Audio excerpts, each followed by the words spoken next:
Peace, more Islam. Let's we're just gonna start up with the let's get the prayer out the way. Say too much and be careful, okay? Actually, wait, come here. Let's do the prayer first. We face the east, five on the left, two on the right. Allah, the Father of the universe, Father of love, truth, peace, freedom, and justice. Allah is my protector, my guide, and my salvation. By night and by day, His holy prophet, over to all. Islam. Peace, Moors.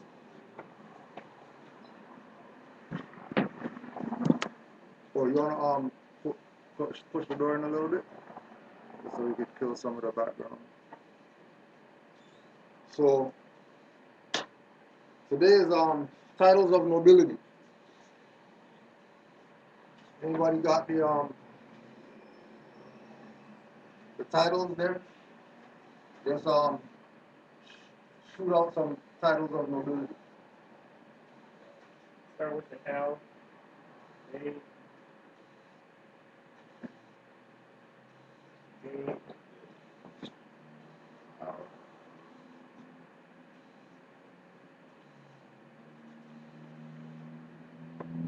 All right. So the titles of nobility, the Moorish titles of nobility: El, Bey, Bey, Al, and Ali. The reason why we're doing this class is not necessarily to um, speak specifically about the different titles and what they mean or whatever, but just to get a broader perspective of why is it that we have titles of nobility. Like, we understand that they exist, that there's a difference between a title, right, and a name. But the purpose of us having the titles of nobility, El, Bey, Bey, Al, or Ali, is to get ourselves out of the fraudulent jurisdiction so we can get ourselves back into constitutional perspective, right? So you would hear a lot of Moors say, for example, I proclaim my nationality, right? My name is John Smith, and I proclaim my nationality, and now I'm John Smith L, right? John Smith L still has standing at law.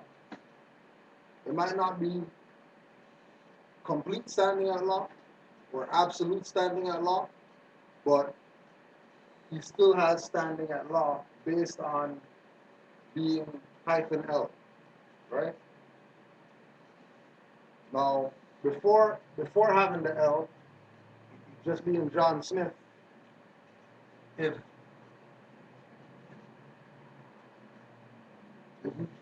Mr. Smith did research on Smith, he'll find out that Smith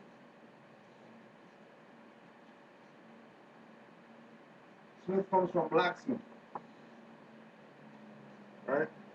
And the blacksmiths, or the blacksmiths, or the individuals who dealt with um, alchemy, changing different components of matter into different forms, right?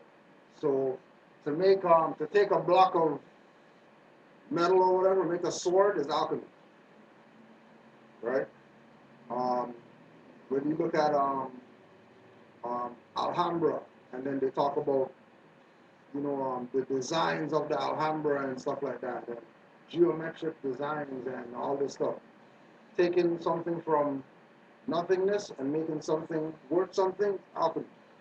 So John Smith, regardless of what his complexion would be, right, is connected directly to the Moors just because of the name Smith,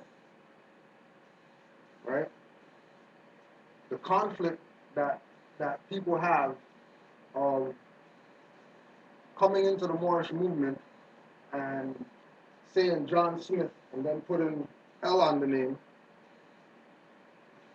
is the conflict is coming. Them seeing that as an issue comes from the divine side of the Moorish movement. Because when we start studying, you realize that the divine and the national,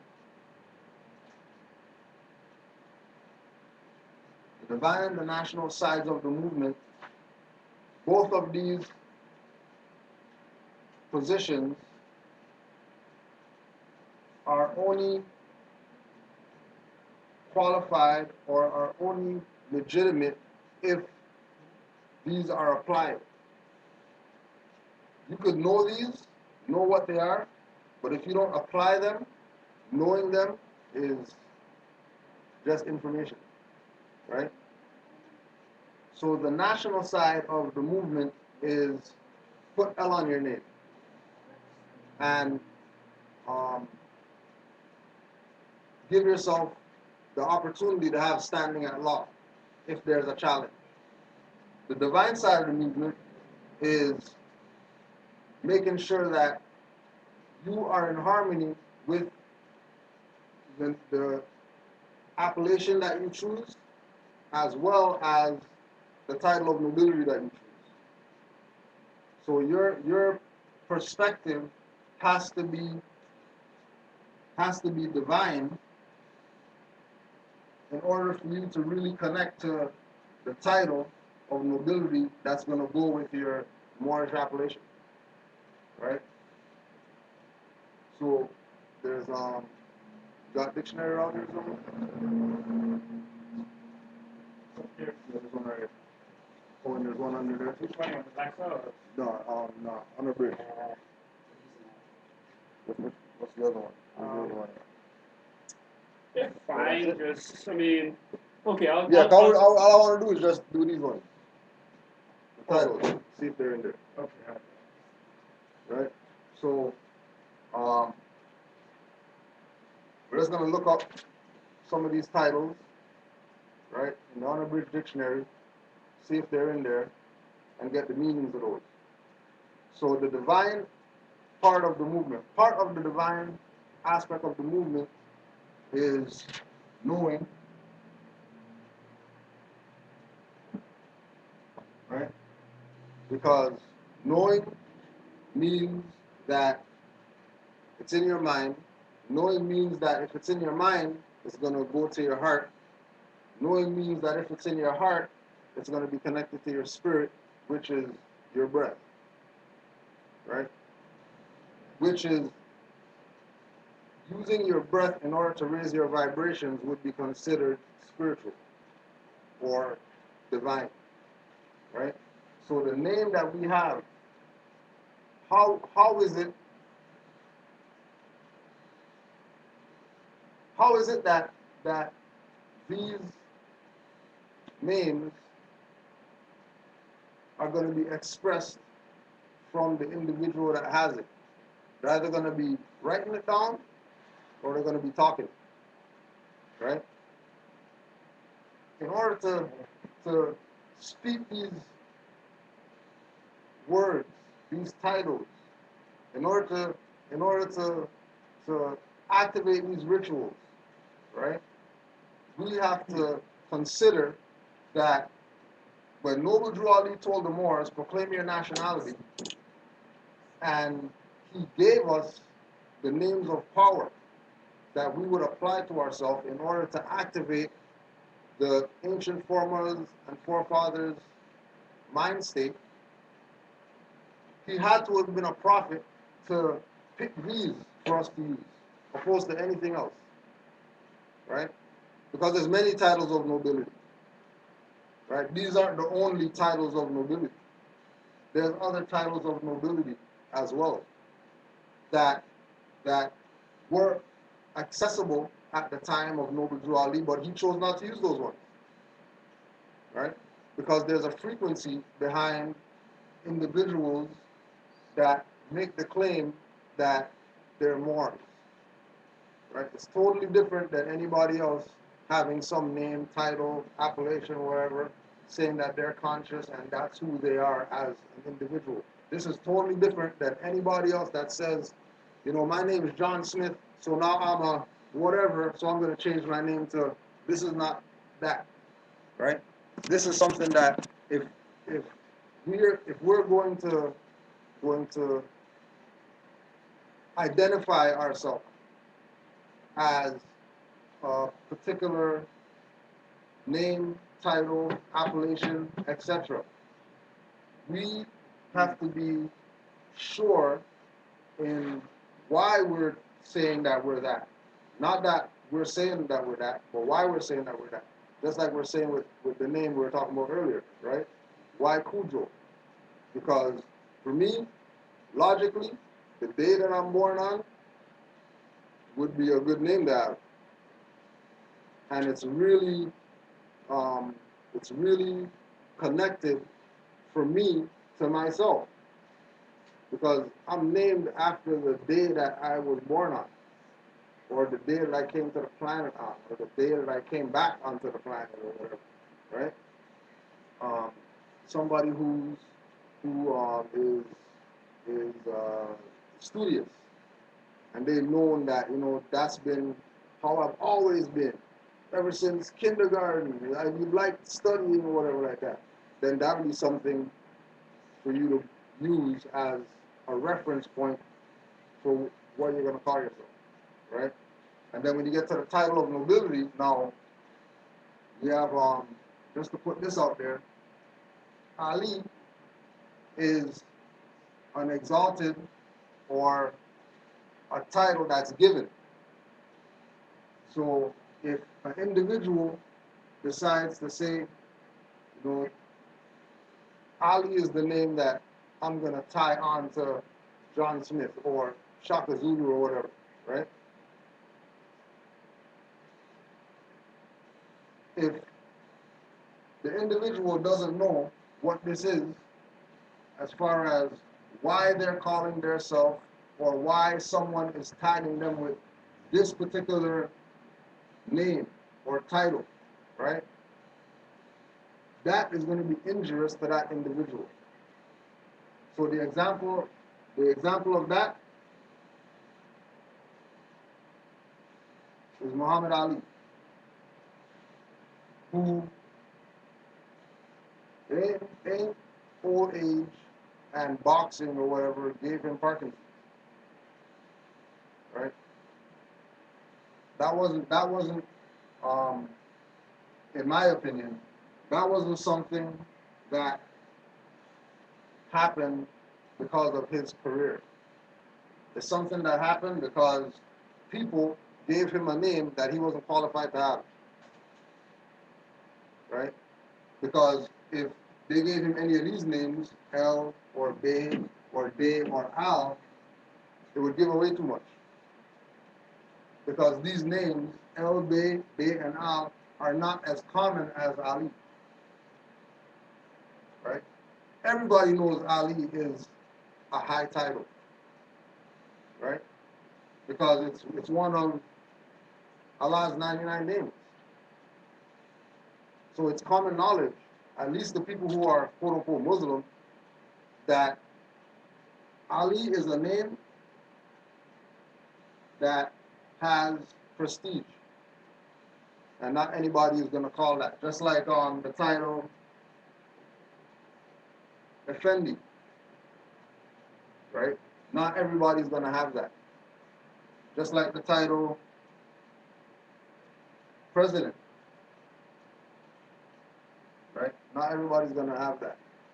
That has to be put on somebody, right? So Noble Ali told the Moors, don't name your children Ali, right? Didn't say why, just said, don't do that. And individuals took Cassius Clay and made him Ali, which, you know, to a degree, um, assisted him in his rise, because if you're calling yourself one of the 99 names of Allah, ain't nobody beat you. I don't care how good they are, how big they are, or whatever. If your mentality is that you're named after God, for real, not pseudo name, then you invoke that, right? That's like we're talking about the divine, right? That majority of the times, if go back and check the records, right? You know that Muhammad Ali knew he was going to win before he won. He knew he was going to win before he won. He'll tell people, you're going to lose, right? Based on the power, peace and love, right? Based on the power that the name holds. But it comes back to the thing again, that if you're going to identify yourself as something that you don't know what that is, eventually that's going to catch up to you. Which is what happened to him. Luckily for him, it happened near, end of his career. He already did what he had to do or whatever. So it wasn't really a loss per se, right? So we have to open up our divine side when it comes time to the titles of nobility and how we're going to be identifying ourselves, right? You have I got it. All right. So we'll start with Al. Al for Al it states. Should have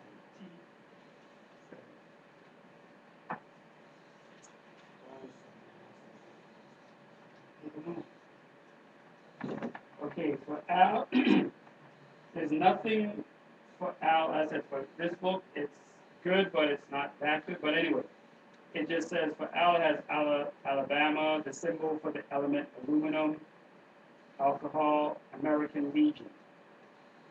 So that's for Al. For Bay, it's for Bay it says a provincial governor in the Ottoman Empire, a native ruler of the former kingdom of Tunis, a Turkish title of honor and respect. So it's Turkish, prince, lord, gentleman from Ottoman Turkish. So that's Bey. That's beautiful. Anyway, L. One second, let me get to it.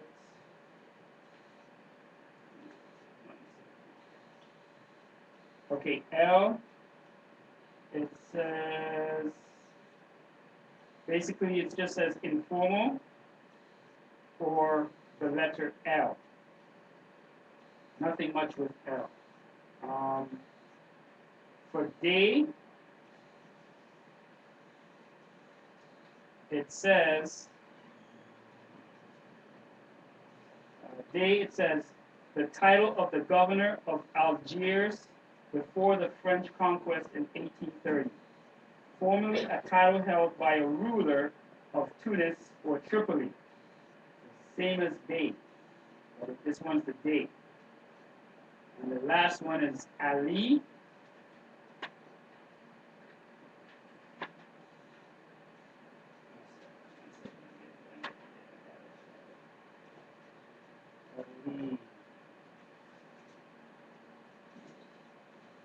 Okay, it only says the Ali Muhammad. Cassius Marcellus Clay. That's all it has on it. For Ali. So it says Ali, then it has Muhammad after. So it doesn't have anything, no write-up on it. All right. Okay. Okay. So Al, right? So they say, you know, so aluminum, American Legion, whatever other acronyms that they're gonna apply to, right? Now the reason that we did that is so you can get a perspective as to how other people look at these when we put it out there, right? Not whether they're right or wrong or whatever, but this is how they look at these titles.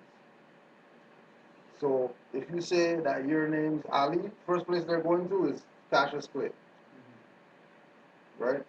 Which when they go do research that, they're gonna bump into the NOI, right? And if they want to go further, then eventually they'll bump into, more science temple, right? L, informal letter L, right? One of the Moors showed um,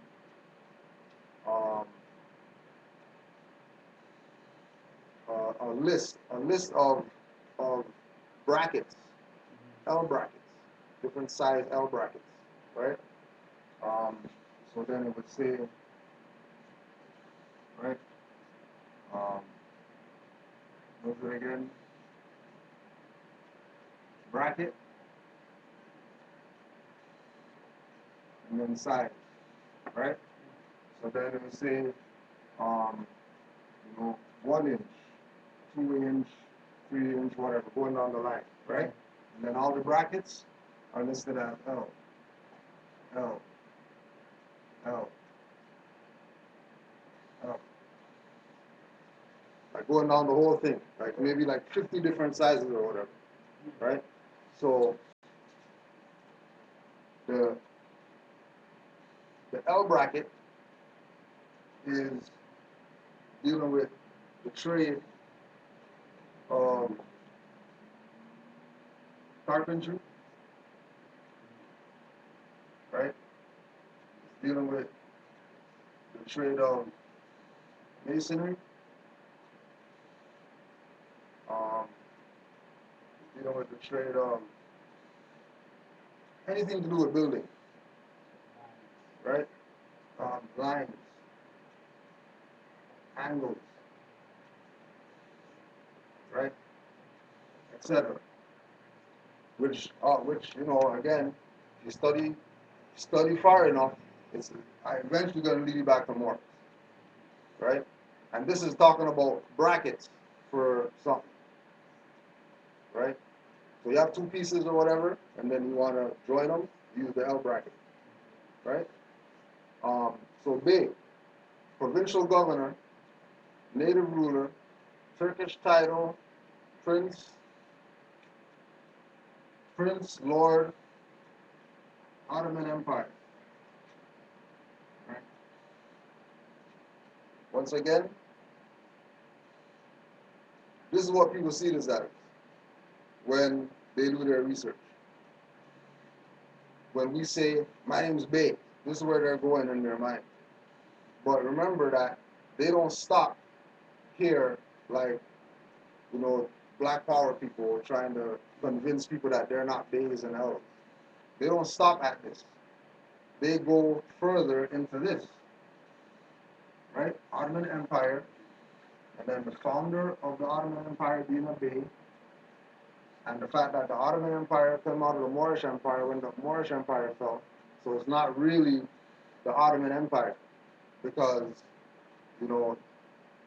if the Ottoman could claim to be empire off of the Moors, and the British could claim to be an empire, and there's no European empires anywhere, right? But the British could claim to be an empire, then that means there's two different jurisdictions that are claiming to be something that they're not. Because they really could say Moorish Empire. But if they say Moorish Empire, then that takes away their prince, lord, title, native ruler stuff that they're using where they're at. But keep in mind that the Beys jurisdiction isn't only in Turkey or Tunis or Tripoli. The beige jurisdiction goes across the Atlantic over here. The beige jurisdiction goes into any place where there's Muslim countries. The beige jurisdiction also goes into Asia. But there's beige there too. Right? They, once again, right, before colonizers came, it was the title of a governor. Once again, Tunis, Tripoli, Ottoman Empire. Leading right back to the fact that these titles of nobility, right, have a foundation that we should want to know. It has a foundation that we should consider in our studying, and we're just dealing with the names part. So like if we just do our research on these names, if we say, you know, find a library and do research on these names, you're gonna find way more stuff than this, just by these names only, right? Which is all part of our birthright. Because when we talk about Ottoman Empire, and we talk about China, and we talk about Asia, we talk about South Asia, India, Pakistan, Cambodia, North America, South America, whatever, we're talking about the Moorish Empire. We're talking about the history of the Moors before European colonization. And once we realize that that world history, regardless of who's talking, includes the Moors, we would have a better perspective of everything that pretty much is being funneled at us right now. And we wouldn't look at it from the perspective that we look at it as, well, you know, for example, Mari got kidnapped, so, you know, I'm not going to say it on Moor because that's what happens to Moors. But, you know, you go further into the story, you find out that it wasn't really a kidnapping. It was them trying to get information, right? Because there's so much activity going on with the Moors, right? Like there's so much activity going on with the Moors that a Moor who reserved his rights on a passport contract used a passport to go across the border, got stopped at the border, and they're questioning him about nothing to do with that passport. They're questioning him about Moorish stuff. That has absolutely nothing to do with why they stopped him. Because they stopped him for a warrant of something. So how come they're not talking about the warrant issues? Because when you go look up the warrant, attached to the warrant is all the paperwork that he sent to the court saying that he's not, all capital letters, named. So they would look foolish now coming to him to talk to him about some sovereignty or whatever like that, but they're calling him by the name that they know isn't his title. Because they're in error now. If they start talking to him about, you know, well, yeah, you know, Mr. whatever European name you have, and start calling him that, that's an act of denationalization. Because by them going and looking at the warrant and seeing that he sent the paperwork to the court saying that he's not straw man or whatever like that, put them on notice. Indirectly. Because they weren't expecting to see that. They're thinking warrant. They're thinking, okay, oh, flag goes up. This guy has a warrant. All right, let's execute this warrant. In executing the warrant, they found out that that's not really a warrant. Because the individual that they're deciding or they're choosing to go after, that's not his title. That's not who he is. Right? So the power of these titles is international. This is why Nobility brought them back to us, for us to get back into the constitutional fold of government in order for us to get back into being recognized from an international perspective. Because internationally, everybody knows that so-called dark-skinned people, so-called black people, Negroes, whatever, everybody knows that we have some type of connection to a history prior to slavery. But they can't tell us that, because if they give up the fact that we are the L's, the B's, the Al's, and the Ali's, then that means they're admitting that they don't have jurisdiction. So they're going to do everything in our power, or everything in their power, coming back to books that they write or whatever, saying that, L is informal, for better, L is whatever, AL is, short form for aluminum, short form for American Legion, and all these things to distract people or get people away from taking this serious, because, Moors teach, if you want to find something, go look in a dictionary.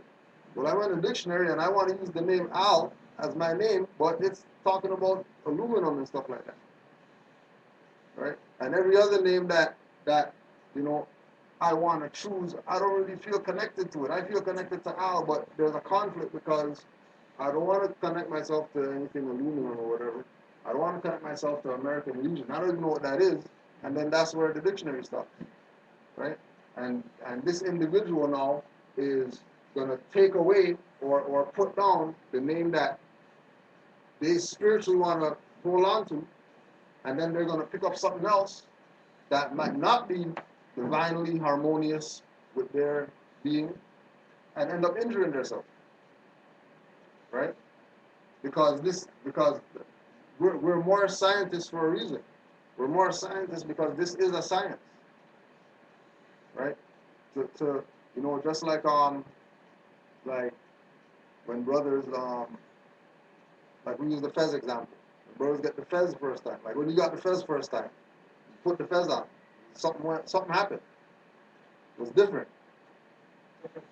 Different feeling than putting on a baseball hat or whatever like that, right? Because this is a science.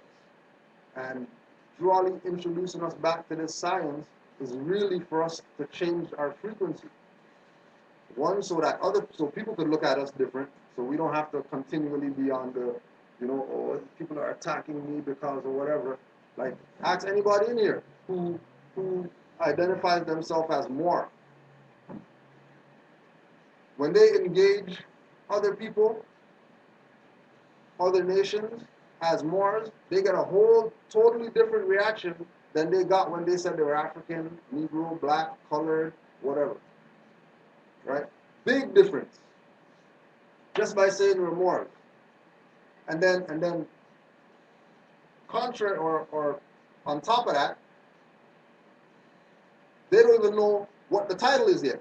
So when you say that you're a Moor, and then you say that you're Bay, El, Day, Al, or Ali, or whatever, now that international person now has a reference point of how to deal with this individual that comes up to them saying that they're a Moor. Because remember, everybody already knows this. We're the only ones that were left in the dark. That's why it seems so extensive to Moors. When we say, study, and people say, well, there's so much information or whatever, because, like, we've never been taught this stuff. Things that people have been taught as children in school or whatever, we weren't taught.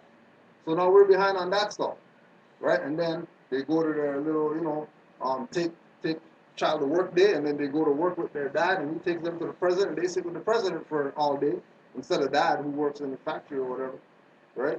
And then they get another degree of knowledge, just because. Dad who works in the factory and president, they belong to the brotherhood. So everybody else's children, they got to go on the floor, but this one guy, his child's in the president's office all day. And nobody else is questioning, hey, how come this guy, he works on the floor just like us? Why is his son up in the president's office all day and my son is down here? Right? Because they have the information. And being that they have oaths not to talk, they're not talking. Their hope is that, we just forget about it. Their hope is that, we do exactly that. Oh, Al's aluminum, or we don't have nothing to do with that, and then leave that alone. opposed to being a moor and finding another 5 dictionaries and look in those, see what al means, right? And then, since this isn't an English word, go some Arabic-speaking people, go ask them what it means, right? And get all these different perspectives, because just like brother Luke was saying, everybody's waiting on us to take the step before they take the step, right? Everybody's acting ass right now, pants down here, no matter who it is, right? Chinese, Pakistani, Iranian, whoever, they got pants down here, skinny jeans, wearing hats bigger than their head and all that, big sunglasses, tattoos and all that, because they're following the pattern of the people who they know is God. But if God's not acting like God, if God's acting like a devil, then what's the God followers going to do? Act like God? When God's acting like a devil? And these people are looking to L's, B's, D's, Al's, and Ali's for guidance of how things are supposed to run, right? So Noble Jew Ali, and there's multiple levels to this, So like with regard to these definitions, right? With regard to these definitions, this is internationally what this is. But domestically, these so-called names, titles, are the actual 5 civilized tribes, which are the Aboriginal indigenous people of North, South, Central America. Separate from, governor, native ruler, Ottoman Empire, and those things. Separate from that, these names directly relate to what they would call, or what they would describe as the Indians, if you will, right? So these aren't only titles. These aren't only titles of nobility, but they're also tribal names. That's why we tell Moors that you don't need to belong to Cherokee, Washita, or whatever like that. Because the tribal name is also the title that you have. And as soon as you say that you're Yamasee, as soon as you say you're Yamasee, right? And you push the fact that you're Yamasee, but you have El, Bay, Day, Al, or Ali on your name, then you cancel out the fact that that's your tribe. And then this becomes your tribe. Then once this becomes your tribe, now you're under the jurisdiction of Indian affairs. And having to have a native card in order to get taxes off and whatever like that. Because this is a jurisdictional issue. Right? But again, it comes down to Moors knowing what these are. Once Moors know what these are, then you go to the next level, the fezzes, different color of fezzes, what those are.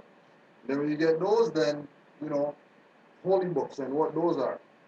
And then, next level, and you continue to, like Jenga, but backwards, putting pieces in to make something solid, not taking stuff out for it topple over, right? Any questions regard to this, or comments? In terms of title, and it's still studying that done later, but for instance, when you go get a mortgage and they say we need to do a title search. Why is that?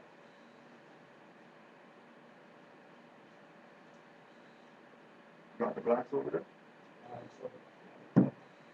Just look up title in there. Yeah. Yes.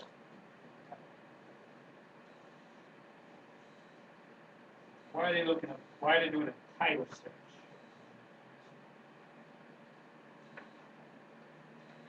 Okay, so we know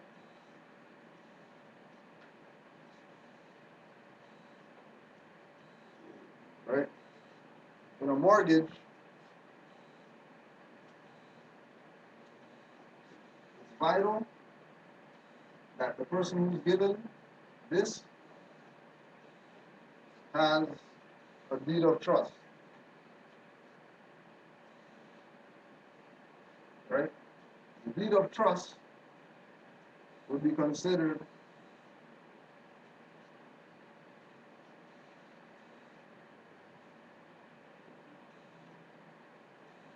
it might not be a lodio, but the deed of trust would be considered the title for the property that they're using to say that there's a mortgage, right? The title search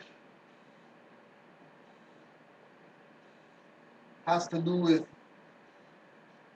the mortgage company doing a search on this so-called deed of trust to see if the title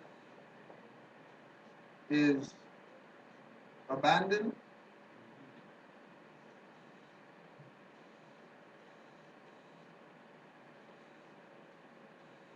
or claimed.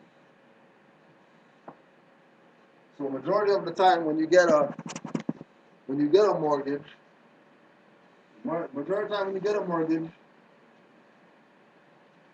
somebody made a claim on an abandoned property that you could have went and made a claim on yourself and not even have a mortgage. Because abandoned properties, you could probably pay $1 and get those. And they'll literally sell it to you for $1,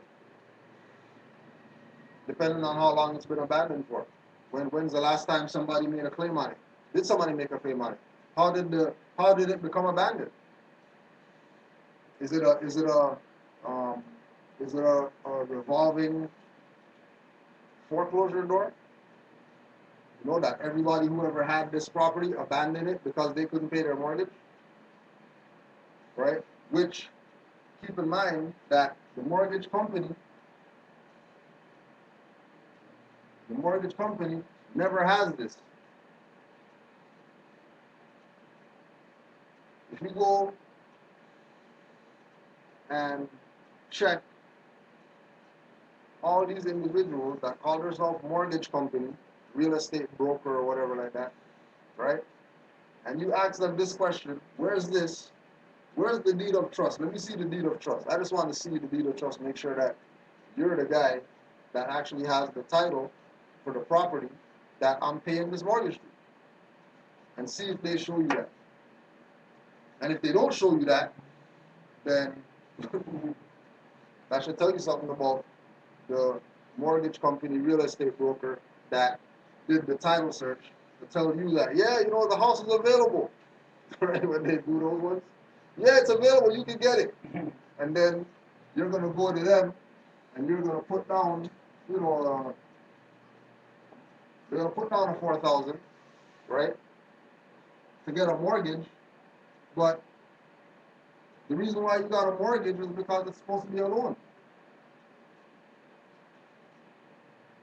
So if you're going to them to get a loan for a mortgage, why are you putting down something? Like, shouldn't that be what the 4,000 comes out of? The loan that they give you?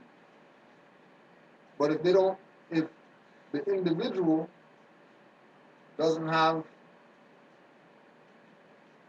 a title, that means more than likely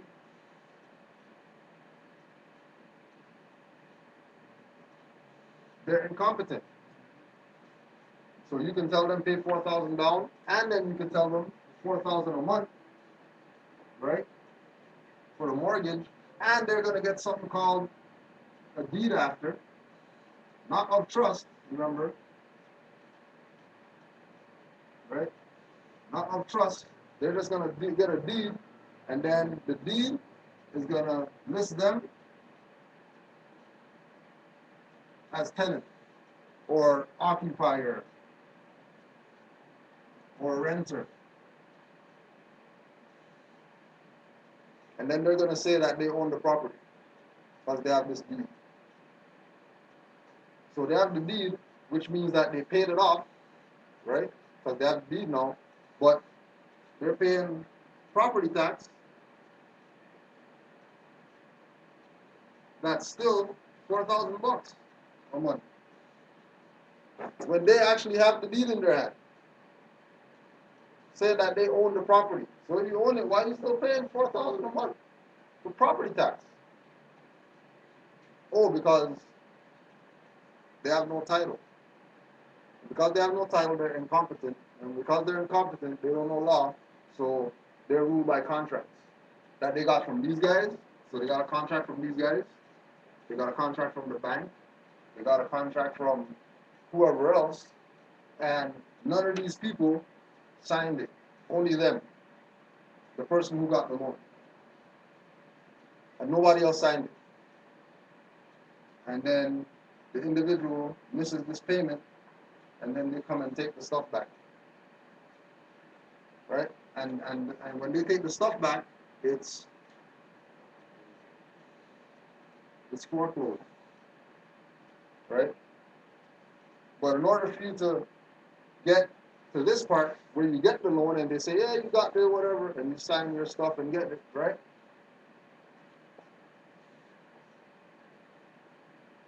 That's identified to them as a closing.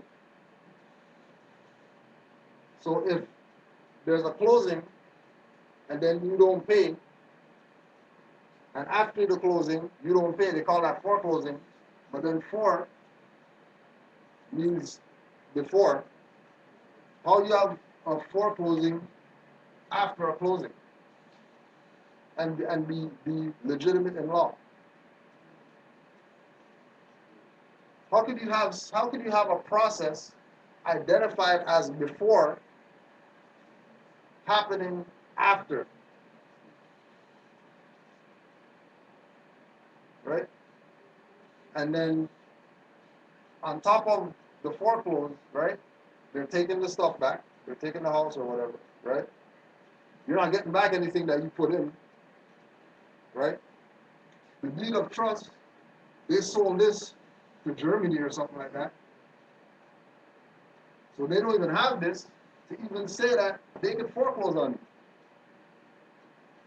But if nobody asks for this, then this is void, and nobody not even considered deed of trust or nothing like that. They go immediately to foreclosure, call their boy, come put something on the window or whatever, put something on the door, and then everybody gets panicky or whatever, and then they leave the place, which means they abandon it. Just like the first person, who do they foreclosed on?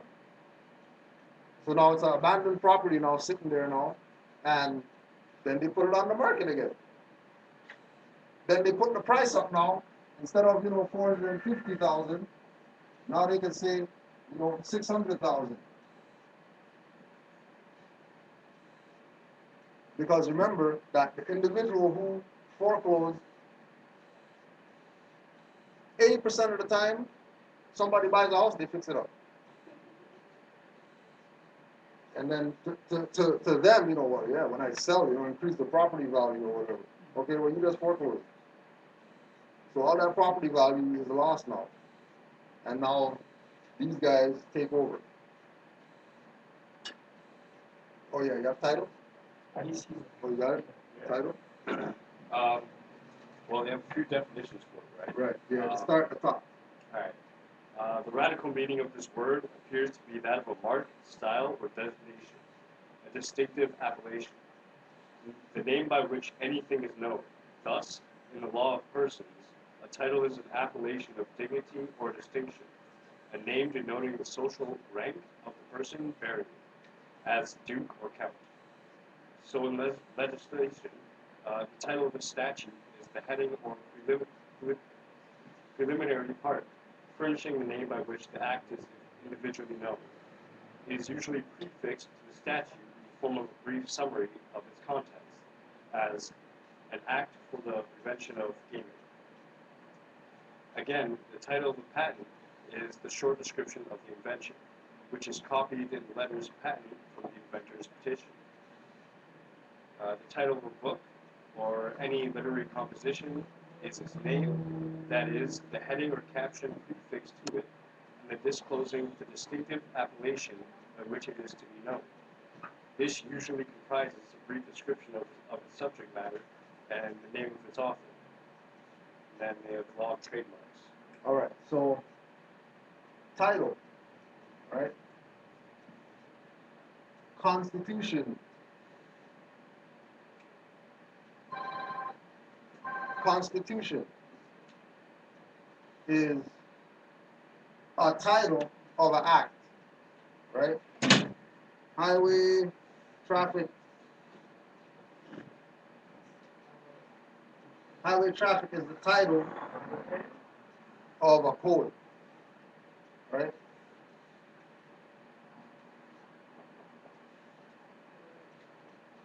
LB, etc., is the title of person, individual, dignitary.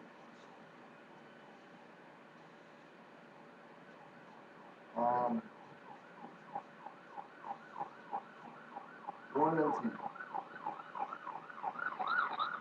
nobility, right? So in the definition, you know that title or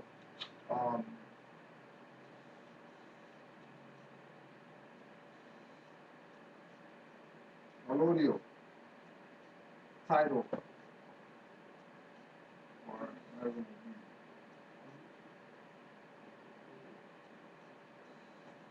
Melodio, the title of a possession, right? So when we say title, it has to be title of whatever. Title of nobility, title of business, title of book, title of something. So the title should have some type of connection, right, to something that is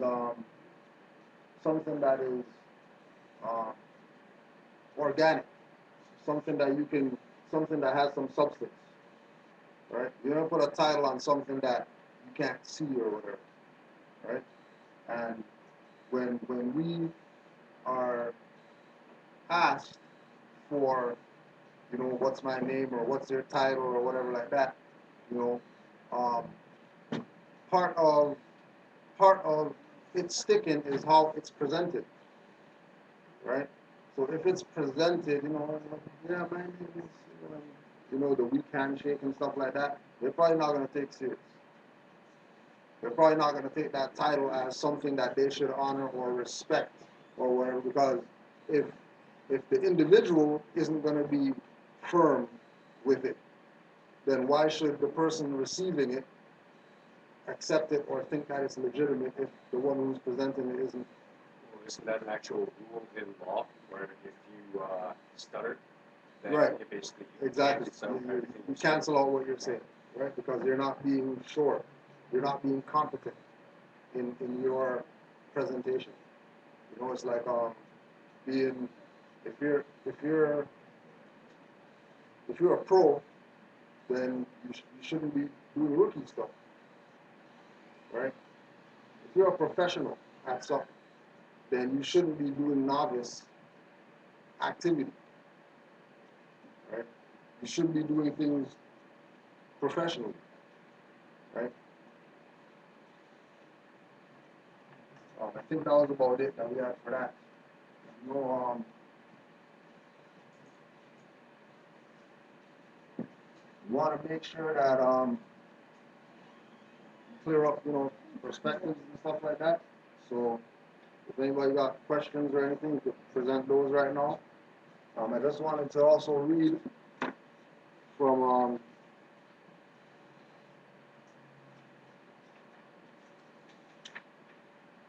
the Metaphysical Bible Dictionary.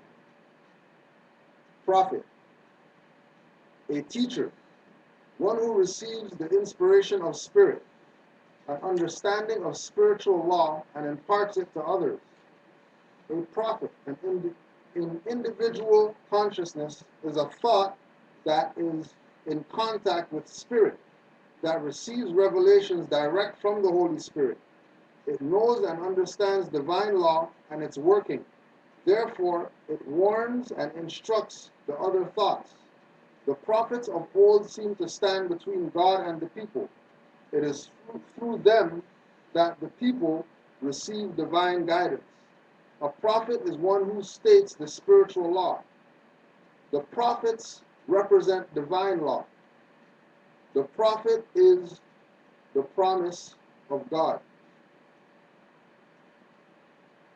Right? So everything relative in here, as far as prophets concerned, has to do with spiritual law,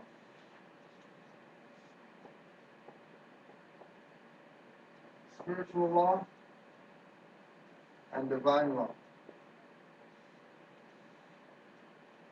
Spirit, we already know that that's breath. So now we have to understand that there's laws to breathing, right? That have to be considered. That usually aren't considered because everybody connects spiritual with being divine. When spirit is breath, divine is totally separate,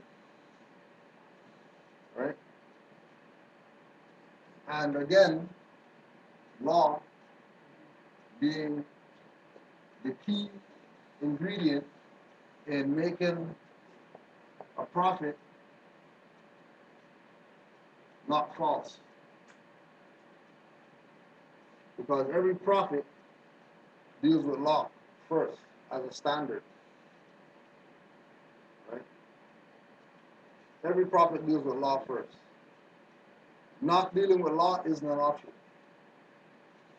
A majority of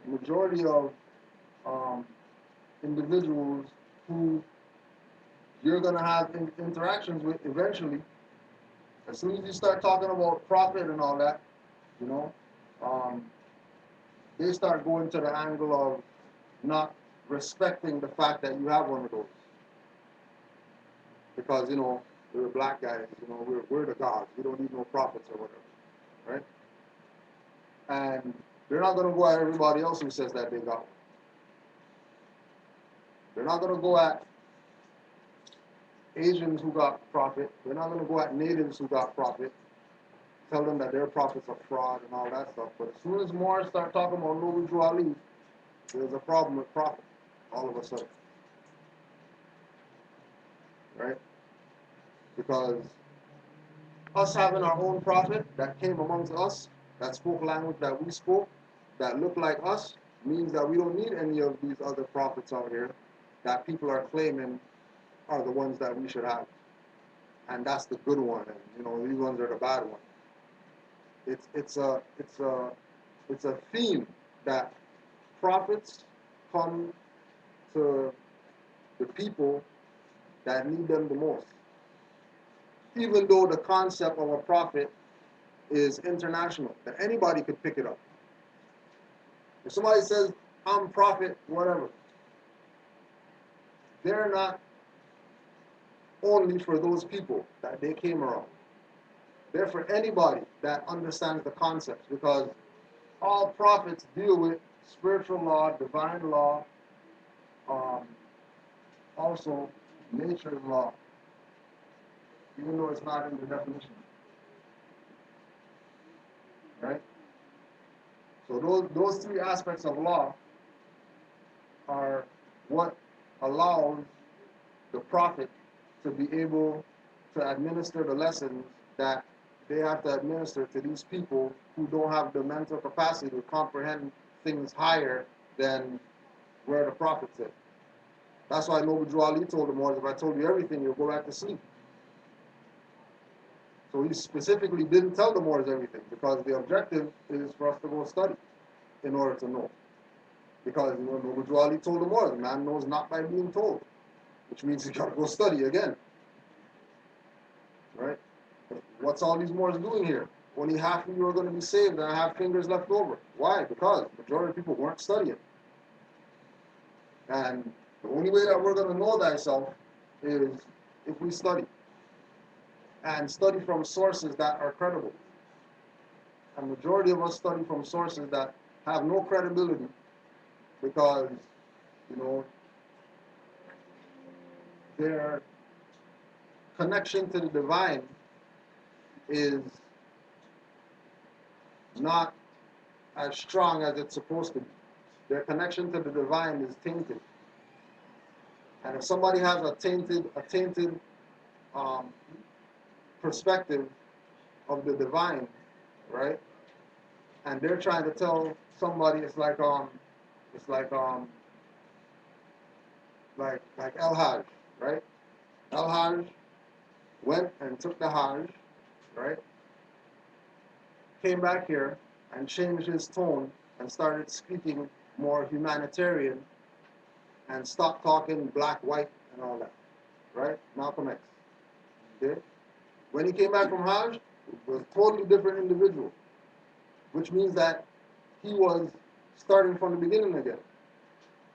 But everybody who knows him, that knows that he went to the Hajj, they forget that he's a child now with this new mindset.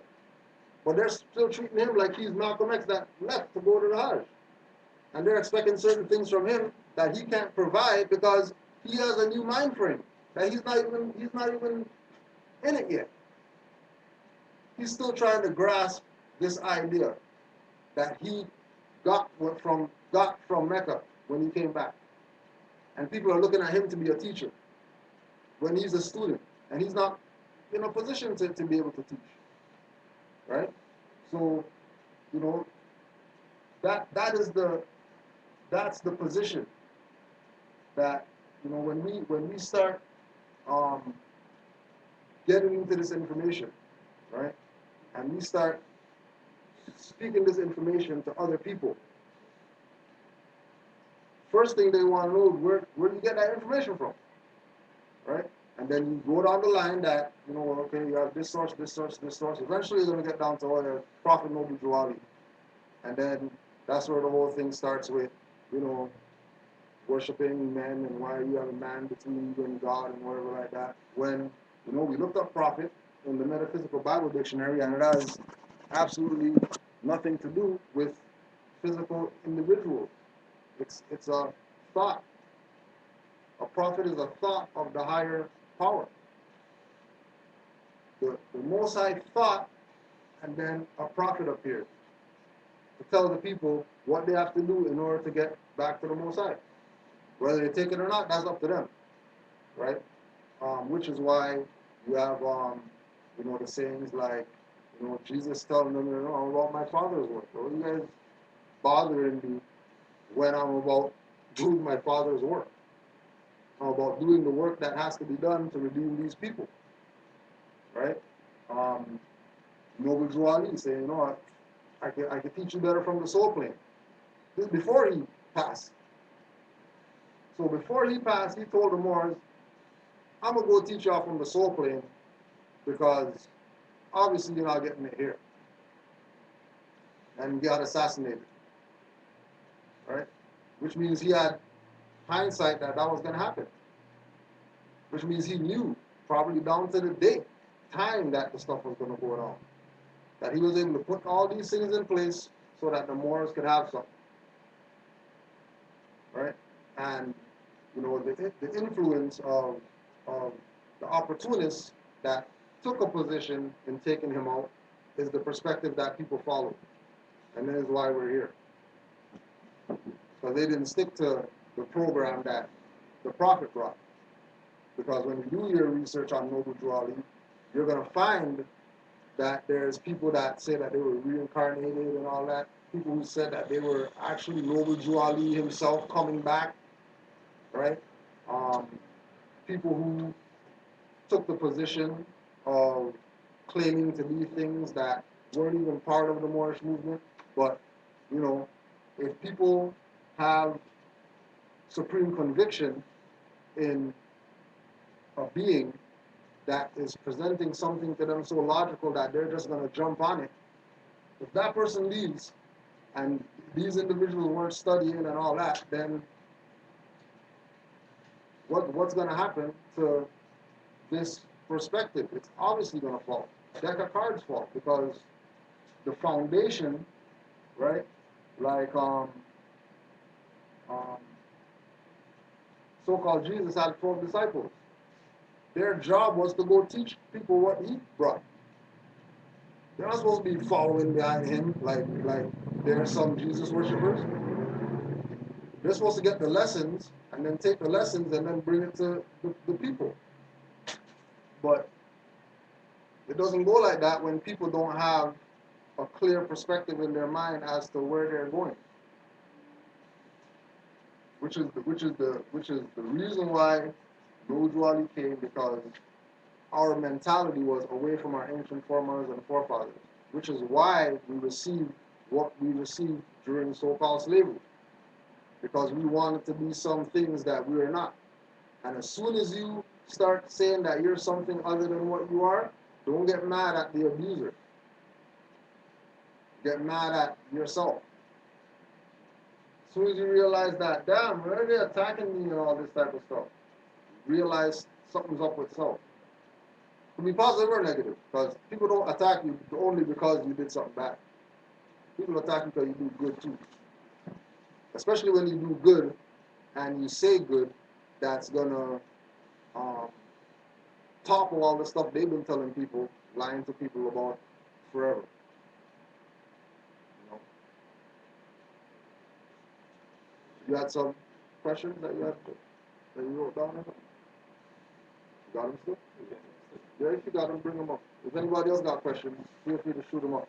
How about the A and L, putting them together, or A and L base? Okay.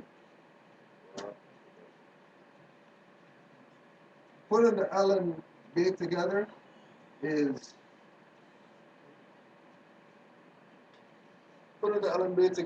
a concept that came out of the Washita. That's really the only Moors that do that, right? Or Moors that are on that frequency, right?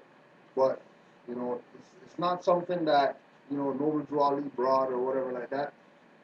But it's not something that you have to discard, because it's your nationality, it's your birthright. So if you can, like I look at it like this: if somebody could justify their actions, right, with regard to this information, like if you could justify why you're going to be LB, right, and your explanation is qualified based on your presentation, then that's who you are. I don't have any right to tell you that you're not that. And if somebody takes that position and say, no, you can't do that, more than likely they're trying to steal your birthright. Because it's your name. So that, if you can vouch for that, then that is what it is. And nobody should be challenging you on if that's what if you say that's who you are, then that's who you are. Because there's no I don't want to say there's no rules, but the higher self is the governing principle of this, right? So people do just like anything else. Just like there's people who, for example, might like cooking, and they could cook, like the meal or whatever. But that might not be what they're destined to do. You know what I mean? That might not be where their energy is supposed to be put. Just for the simple fact that they cook so good means you don't got to put your energy there. You can put that energy to something that should be doing, or that you're ordained to do, or whatever like that. Right? That's what the name. It's yours. You should know who you are. Right? As I tell people that if you're, well, Well, I've been trying to find, like we're saying with the name, with your asking me about names and stuff. I'm trying to find names for myself. What? No, that's up to you. It's your name. Whatever it is. Just don't let it be European. You know what I mean? But you want to think of an Australian name or something like that? Go right ahead. Cambodian name, whatever it is. Once it's Asiatic, run with it. And use it with the same conviction like like that nickname that we had in high school. Everybody used to call us, and you stop even calling yourself your real name or the name you were given because the nickname was that's who I am. Right? I'm stubby. So but with regard to the LB, that's a practice that not gonna say group of Moors or whatever. That's the practice of some Moors, and it's open jurisdiction. Whatever own that, like call yourself that or not. So the Europeans, they lawfully own their European name? It's not that they lawfully own it, but it's like here. If we look at our activity in the Americas as Moors, right? It's there, but it's not easily accessible information, right? So when we go to to the east as well, it's the same thing because they are occupied over there too by the same individuals using the same processes, right? So they the same way that they call themselves the nobility, the European nobility or whatever, is the same way that over here Europeans say American, right? The exact same thing. And they're only doing that because the real nobility or Americans, they want to be, black, Negro, colored, Spanish, Spaniard, whatever, when that's not who they are. And if you're not going to be who you are in your own land, don't be mad when a foreigner comes and starts taking over all your stuff. But more than likely, they're doing that because the individual chose to give up or they chose to abandon. Right? That's good. Anything else? Anything you got? I had a question regarding real property law. I guess title, deed title.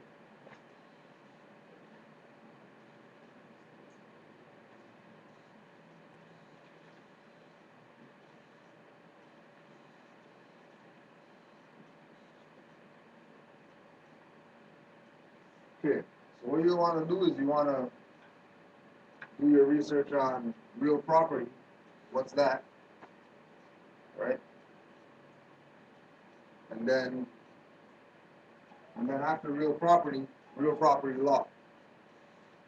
And then what's that? But in order to conceptualize real property,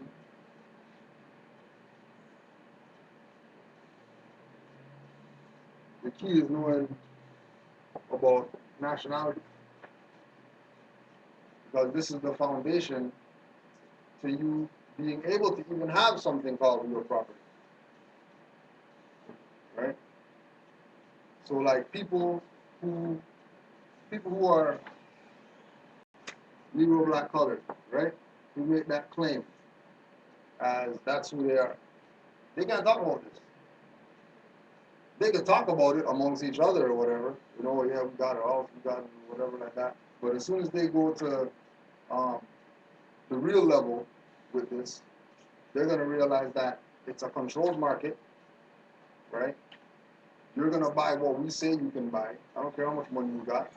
Because even Fantasia lost her $1 million house or whatever, right? For some IRS tax, whatever, crap like that, right? You're a millionaire.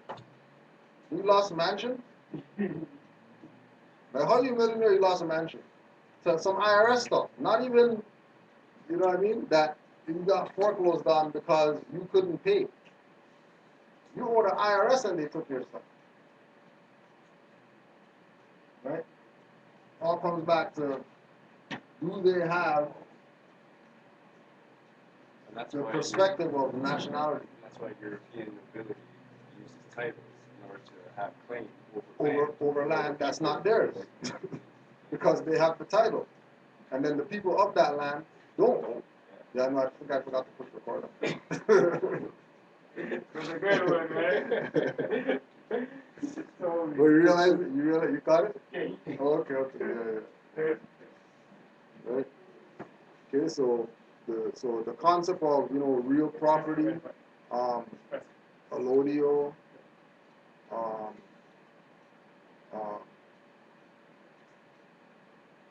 uh, deed versus title, right? Because that's two separate jurisdictions, right? Deed is one thing, title is the next thing, right? So right, exactly. The deed you can transfer, the title, it is what it is. It belongs to the owner of it. So if you have a title and somebody else has a deed, deed loses. Just because. Title is superior. Just like claim. If claim is made by somebody that's foreign, right, then void.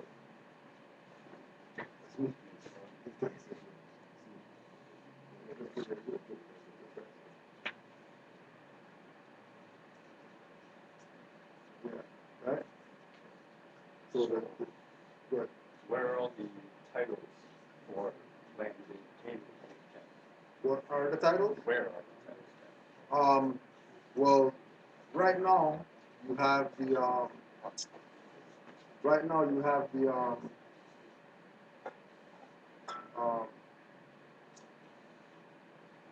city registrar, right?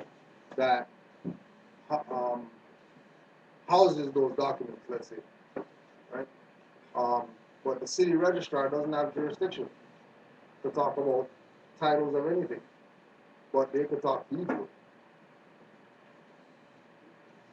So when approaching this, you have to specifically start talking to them about title. About title, right? Because when you start talking title, they can't talk because they don't have it. So what do you do then? I guess you can claim. Yeah, exactly. You claim. Because if nobody has title, right, but there's a property sitting there, and nobody has title, that guy saying he has a deed for it, right? And then when you ask them for the deed of trust, which they should have as their quote-unquote title, not just a deed, they should have the deed of trust. So if you have deed of trust, then your claim has some credibility.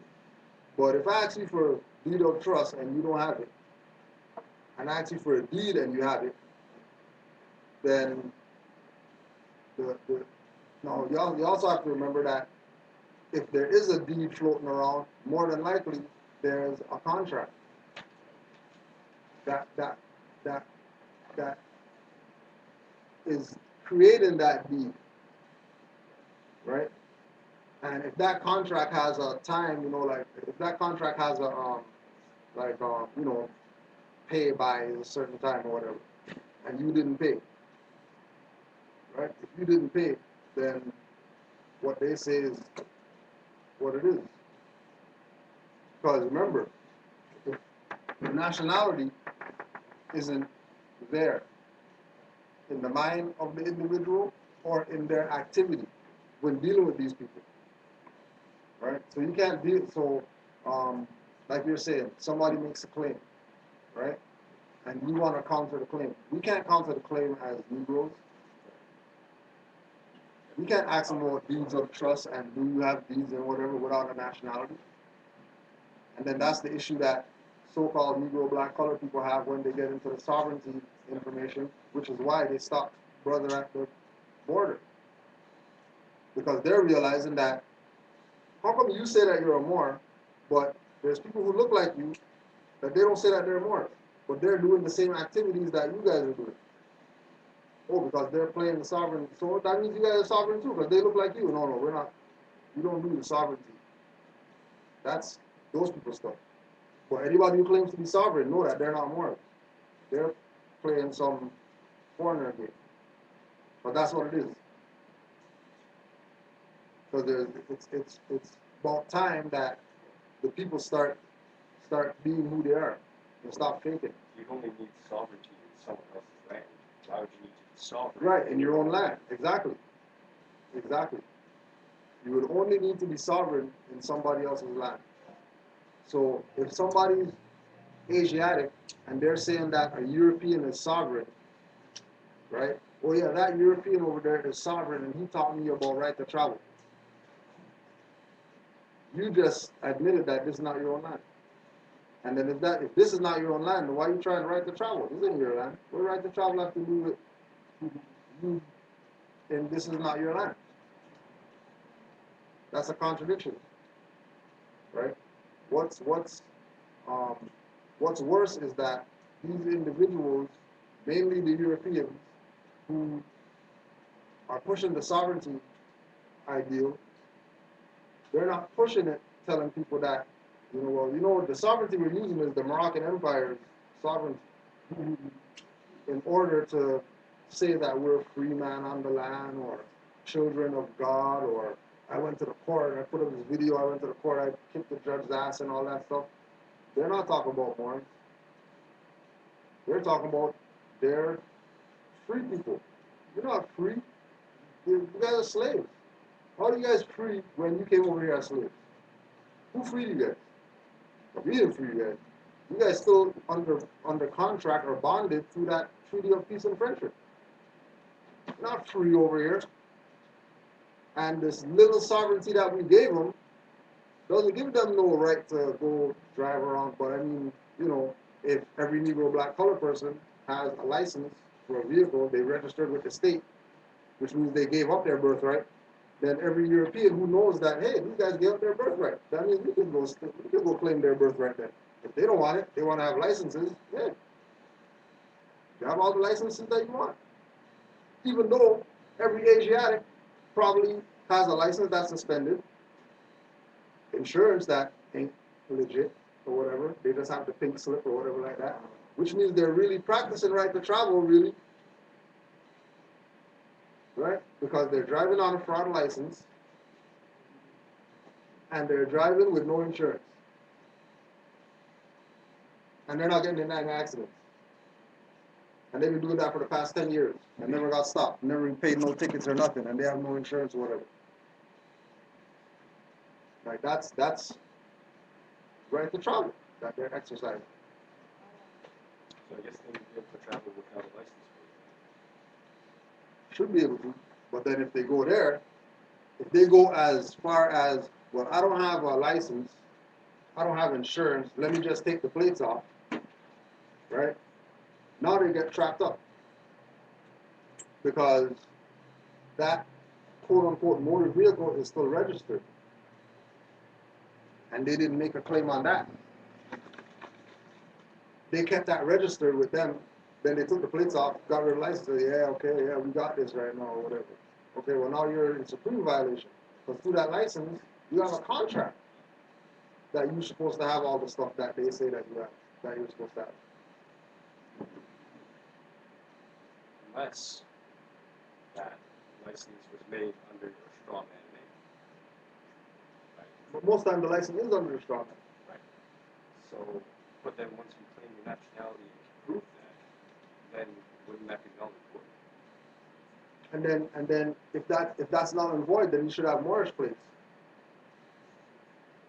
And your so-called vehicle should be deregistered from that foreign entity that made you register with them in the first place, for you to exercise what you should be able to do freely, without license and all that. But again, like everything that we're behind can't be taught on the floor like you know, 2 hour class, and then yeah, oh yeah, after that class, yeah, now we got this. Let's go out there and take over the. Oh, do it. You know what I mean? So they happening like that. Because like we were saying, they're not going back to no caves of Europe in 2014, talking about, well, the Moors are back, so let's go back to the caves of Europe or whatever, and start, you know, start bundling up the bear fur and stuff like that. You know, get the raw meat stacked up because we have to go back to the caves. That ain't happening. So they're gonna have to be brought back into the fold. Because we know they're not going back to no caves in 2014. If I was European, I ain't going back to no caves in 2014. I don't care what these people say that they're going to do or what power they got. But isn't that the very point of this time around? Right. The whole circle. Exactly. Including everybody. Including everybody. This time. This time. Yeah, it's not exclusion time. Oh yeah, we know what they did. Just like Brother Luke was saying. You know, yeah, we know y'all murdered, pillaged, killed, or whatever. You know, we got our eye on you this time. You know, it's not really, you know, accepting no blankets and stuff like that this time. You guys are gonna stay your little corner over there, right? And recognize when we come through. And they'll recognize that they already do, just like brother at the border. They ain't talking about no passport or nothing like that. They're talking about LB and all that. Nothing to do with passport. Nothing to do with names on passport and name on warrant and all that. Irrelevant. Irrelevant. You know what I mean? But does he really know what he claims that he is? Oh, well, we sat down with him. He obviously knows what's up. So how about thanks a lot for the information, and you could go about your business or whatever. Well, perhaps part of that, wouldn't it also fall under that verbal contract that you make? Right. So, I mean, if you're stating something other than what you are, you're being a fraud. Yeah. Right? You say you're Moorish and you can't back that up. Yeah, then you're a fraud. Then But you should be able to back up what you're saying. So they're really still testing your law. Always Even testing. though it just seems like, oh yeah, it's have a Always conversation. testing. Always testing. They don't stop testing. Right? Because remember, like, we were their teachers. The tables turn now, kind of. Because they're supposed to be, you know, the ones that have the knowledge and they have the Masonic lodges and they have, you know, White House and Parliament and oh my gosh, the Europeans, they're so powerful and whatever like that. Whatever. But they know that we're the teachers.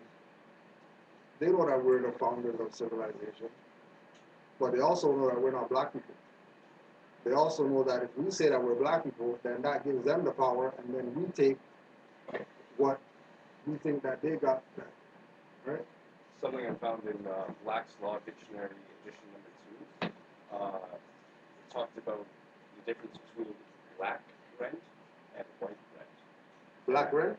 Yeah. Black rent is paying rent with anything other than, so like using grain, fiat, or anything other than silver or gold. Yeah. And white rent is paying your rent with silver. All right. So, Right. So black rent and white rent. it's an actual Right? term. Yeah. Right? And you know, all those things are relative because, you know, if the white rent is paying with gold and silver, then that justifies free white people, and then the white people having the actual real claim, right? To be able to say gold, silver, or whatever, have constitution that actually says that. Gold, silver, and all that, and to pay debts. Which rent is a debt. That should be paid with gold and silver. If it's a black debt, then it's a dead debt. And if it's a black debt, it's a dead debt. So, of course, you're paying with literally everything else that you have. Right. Which is really nothing. You're paying with your energy, What? with your life. Yes, sir. Who is black Who? Let's see. What is black people? people? So it's not really a person, individual. No. Far from it. Do you have an opinion on the planet? I would think so. You definitely like up there. How we say that is because in King Alfred plan it says that black people, Negroes, colors, or whatever the minority are labeled as it. That's how they're identified. So Oh, Easter bird, basically. Easter bird. yeah, So before the Atlantic slave trade, Yeah. no such thing as black people. right. Because I mean, prior to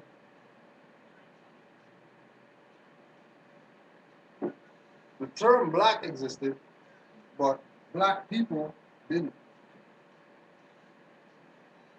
before the slave trade, right? The term black did, but black people didn't, right?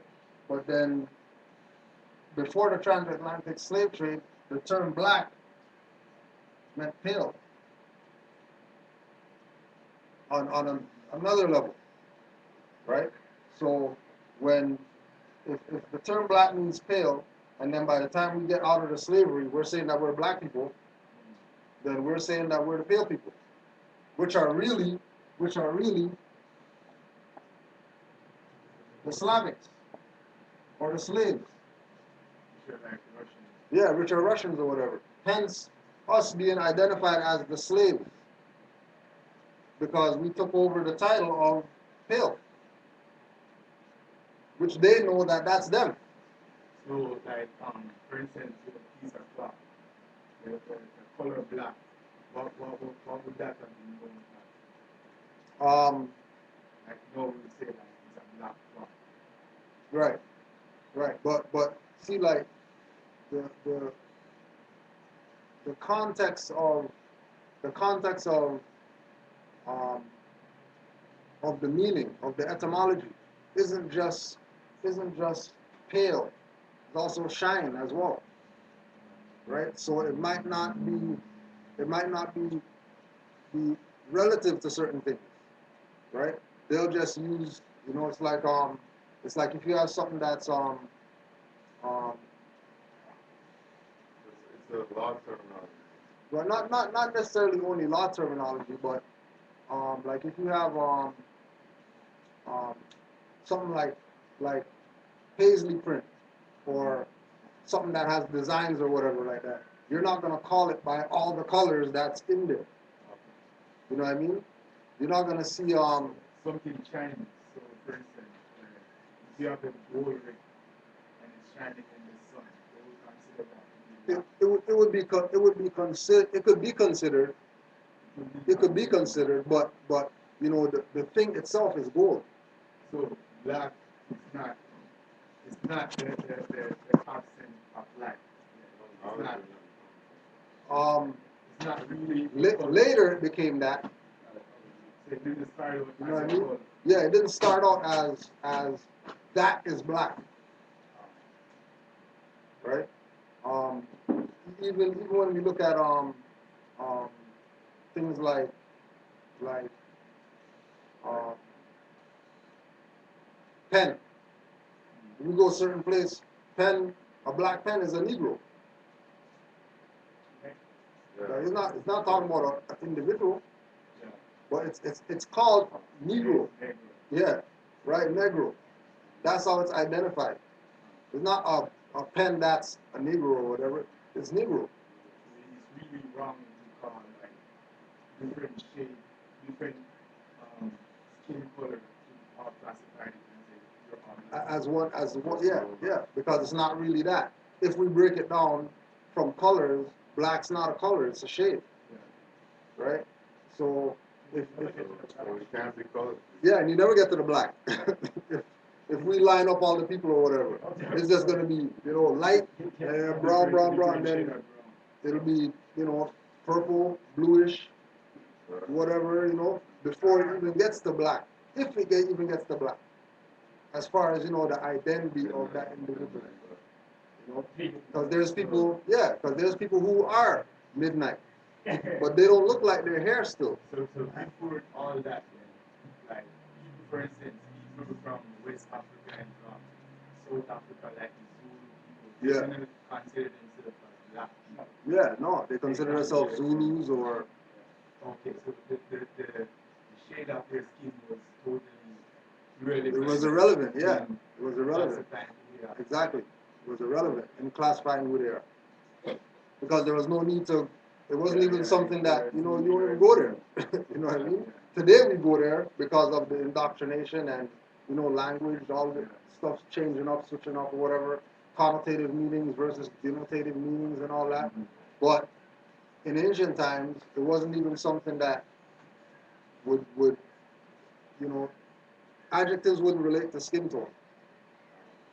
I kind of understand it. Yeah. Or in history, the people are trying to like compare skin tone. Yeah. They would use like phrases instead of a color. Right, They right. would use like, well, They would say a like- black man, looks like grass, but yeah, grass that has been burned. burnt brass. You look or like something, yeah.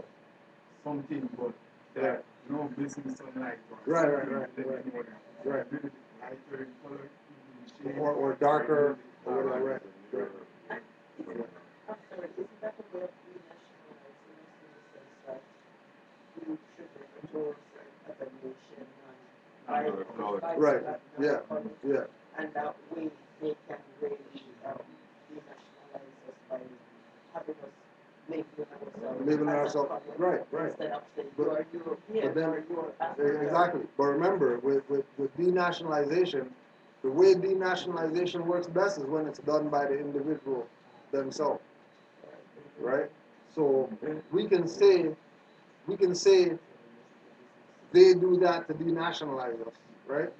But we're the ones that adopted that as an identity. Right?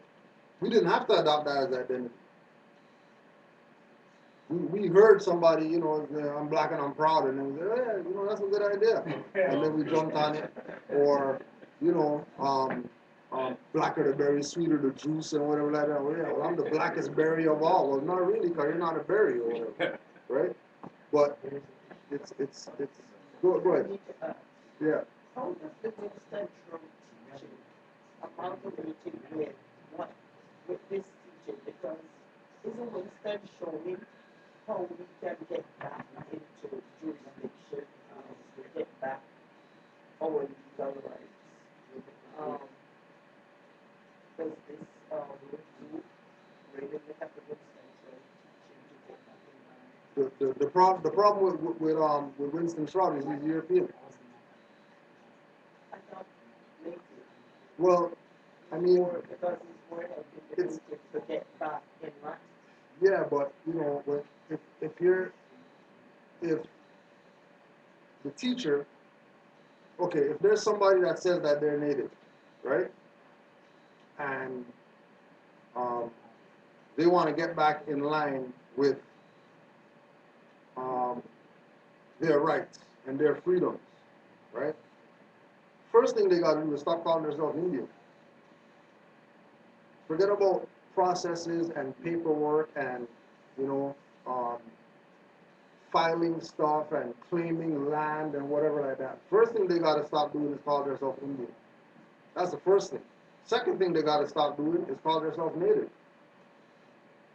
Third thing they have to start doing is stop lying to people that they're the indigenous people and start telling people that they're foreigners too, just like everybody else that came over here, and that the dark-skinned people, who are the Negro, black, colored people, misnomer, those are the real natives. Those are the real quote-unquote Indians. And once they do that, then that's going to show that they have some integrity. And if they show that they have integrity, then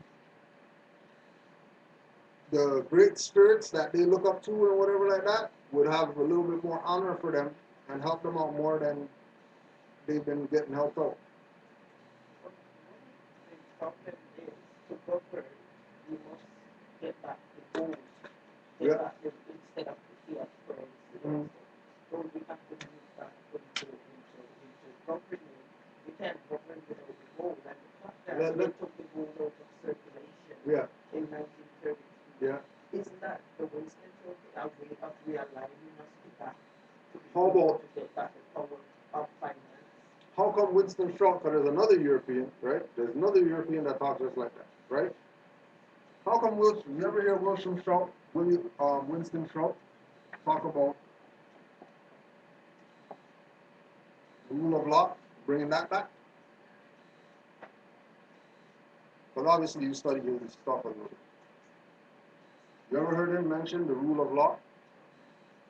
And in order to get it back, to go about it this way, opposed to going and claiming some gold and silver, getting gold and silver back? How come they don't talk about the rule of law? You got blacks right there? Let's look up rule of law. Because when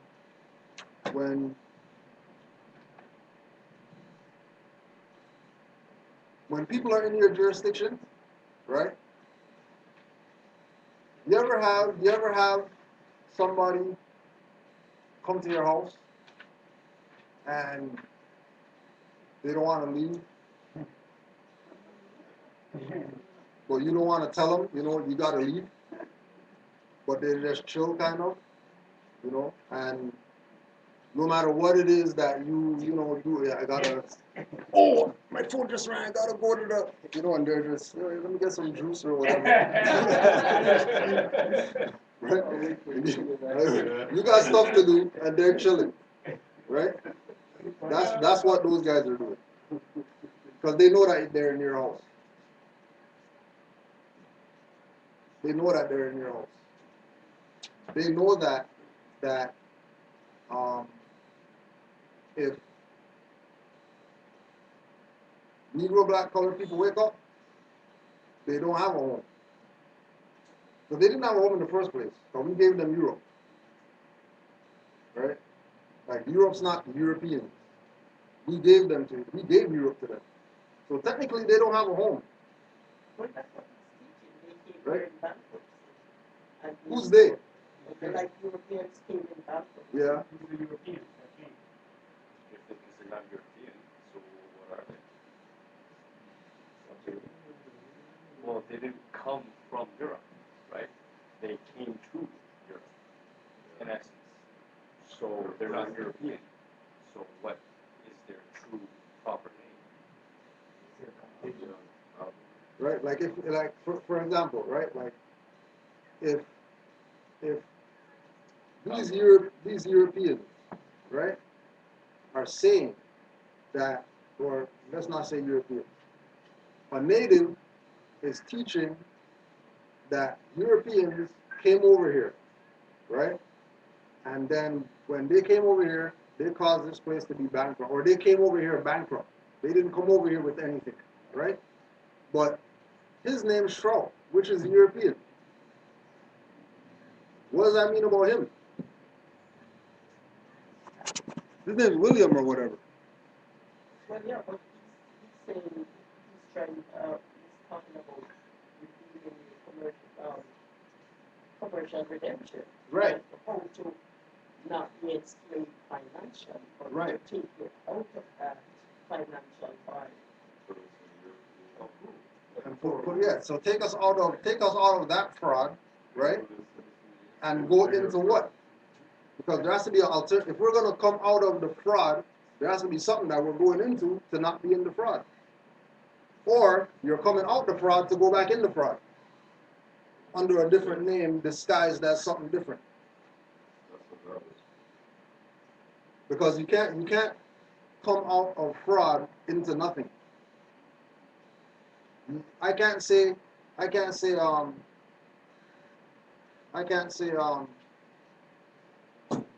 white man stop abusing me, right? Because there's nothing called white man. So by you saying white man's abusing me, you're technically saying nothing's abusing me. So the abuse continues.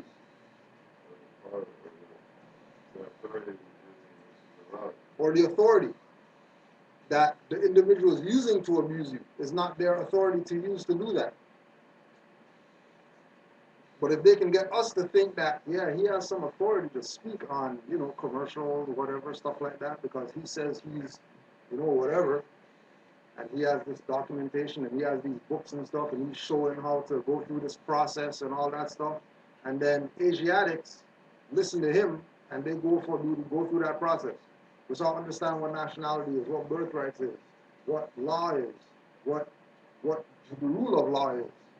If they don't go there before they get into that information with those individuals, they're going to get themselves caught up in something that they're not going to know how to get out of. Because as soon as they get trapped up, those same William Sharp people or whatever, they don't answer their phone. They stop returning emails when people go to jail. When people go to jail, you can't find certain people that put you onto that information about, the freedom, redemption, commercial process and stuff like that. Go file UCC1 and go claim back straw man, because there's an account, $60 billion in it or whatever, and you can take that account, discharge your debts and all that. Yeah, you can, but you better have a nationality if you're going to go try that stuff. Because one issue with that is that didn't you just say that money is fraud? So why are you filing something to go get something that is a fraud? that it's fraud. Because they're not getting gold and silver when they go in that That's not a fraud. bank account. So you say that fiat's a fraud, credit is a fraud, but you're filing something to go get the credit that you just said is a fraud. You're a fraud. So you just made the distinction between what a fraud is and what a fraud is not already. So now you're applying for it. Wait. You just said that you're a fraud. So how come you're asking us for stuff? It's like with the birth certificate. Birth certificate's fraud, right? Yeah. The birth certificate instrument's fraud, right? Okay, so how are you going to file a paper to go into that fraudulent account bond to go get something out that's legitimate? It's a conflict. So what is our plan then of so coming out of the situation that we are into? What path are we going to put forward? The first thing that we have to recognize is just like what you said, they came over here bankrupt. Bankruptcy has nothing to do with us. We're not bankrupt. But they have all our gold and our parents' gold. We have minds. Gold comes from the land. Eh? Gold comes from the land. We just don't know how to. They don't have jurisdiction over the land. Exactly. So they are using it Yeah, they're using it because there's people out there. If we go outside right now, we ask all these people that look like us their nationality. They're going to tell you that they don't got one and all that stuff. They're going to say they're Jamaican and they're Trinidadian and all these corporate names that make them mean that make them have no standing in their own land. So since the Europeans here and he colonized these people and made them have this mindset, he knows that they're not coming to stop him from going no mines. They had one guy on a horse and 800 people picking cotton. You guys didn't kick this one guy's ass? Think about all the slave stuff. One guy, two guys on a horse, just picnic. And none of these guys said 1, 2, 3, 4, and go. Even if, remember they brought millions of us over here on a slave ship, right? Okay, so if they brought millions of us over here, you don't think millions of us could handle one of these Europeans on a horse? Or the guy that's in the house? Think about all the ones in the house. Got all these knives or whatever. Sleeping in the house, slave master. They could literally go in the kitchen in the nighttime, go get a knife, kill the whole house, and end slavery. The feed master every day. Nobody never said, hey, you could actually. You want me to cook the food? You really want me to cook the food? Right? Right? So it comes back to, right? What I was saying. that is in within the Constitution trying to change things or The changing, yeah, but okay. For example, can you find me somebody in this city, right? Could you find me somebody in this city, right? That's not native, Indian or whatever, right? That looks like us, that could show something and get taxes off of any purchase in any store out here? Like enter into evidence. Right? Real so-called native on Yeah. there. Enter into evidence, right?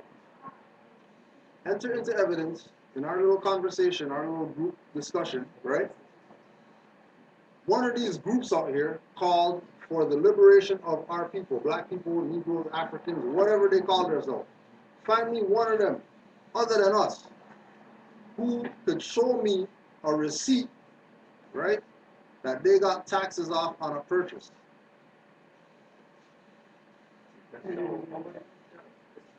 Who's that? Who? I have a friend that she's from Africa. Yeah. And she has a son that's actually father is native. And she uses his card to purchase his stuff. Right. Gets the tax allowance. Right. Which act does it fall under? Aboriginal. Right. See? First, Right. So being that they fall under the Indian Act of Canada, right? They're literally saying that we're subordinate, you're the master. Can you please give me a card so I don't have to pay taxes to you? And master said, yeah, sure, here, right here. And they said, all right, thanks. And then we show cards everywhere that they go. But that card identifies them as Indian, which is a fraud, which is like saying black or Negro or whatever, Indians from India. right? Indians are from India, and this ain't India. So you better go take that card and go to India and try to get taxes off over there. But the only reason it's working over here because they're allies with the Europeans. Right? The Indians and the natives and the European are like this. They're crude. Their purpose was to unite to try to steal our birthright. Their purpose was to unite for us to not be told about from them. Because they know about the Olmecs and all that. They know that we're the Aboriginal indigenous people. But they can't tell it though. Because if they tell it, they lose that card that they got. Right? It's way deeper than what people think it is. Because there's quote unquote Indians that look like us that's been in this land for 50, 60,000 years. Before the people who call natives now were here. And before Europeans were here. We were here, dark-skinned people. In this land. Yeah. Were we paying taxes then? Oh. So how come we're paying taxes all of a sudden? When people weren't here that colonized us, we never paid taxes. So now that they're here, we should pay taxes to them. They should be actually paying us taxes. Well, all you have to look at is, well, what's your last name? Right? A question first. Oh, just hit up the rule of law. Quick fast. A legal principle of general application, sanctioned by the recognition of authorities, and usually expressed in the form of a maxim or logical proposition, called a rule, because in doubtful or unforeseen cases, it is a guide or norm for their decisions. Right? One more time. Yeah. A legal principle of general application, sanctioned by the recognition of authorities, and usually expressed in the form of a maxim or logical proposition, called the rule, because in doubtful or unforeseen cases, it is a guide or norm for their decision. Right. Okay. So in other words, it's setting a precedent Right. for something, right? Right. A standard. So once we set the precedent, However, it's not a law. right. As we set the precedent for what it means to exercise as Moors, that's a rule of law. When we recognize that there's Constitution, I got it right here. right? Good. It's procedure. Right. Rules of procedure. Rules made by a legislative body concerning the mode and manner of conducting its business. Right. And for the purpose of making an orderly and proper disposition of the matters before it, such as rules prescribing what committees shall be appointed, on what subjects they shall act, what shall be the daily order in which business shall be taken up, and in what order certain motions shall be received and acted on. So So rules of procedure go right hand in hand. bringing back certain things into existence, especially things that were being executed by us, that we stopped executing.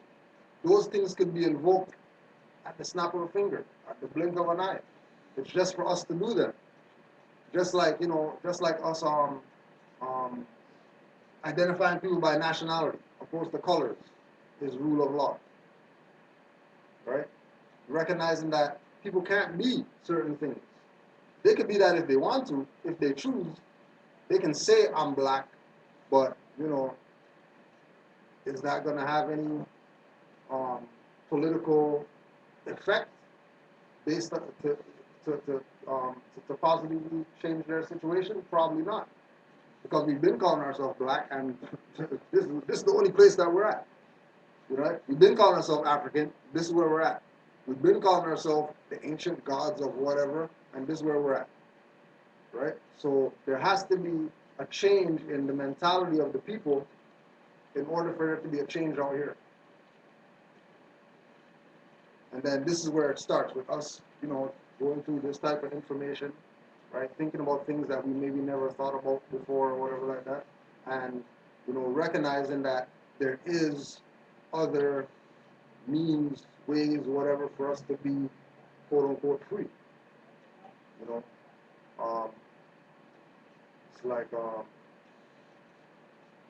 It's like Sister in the Back and her Kingman. They deal with herbs, right? The people could go do that instead of having to go doctor every whatever.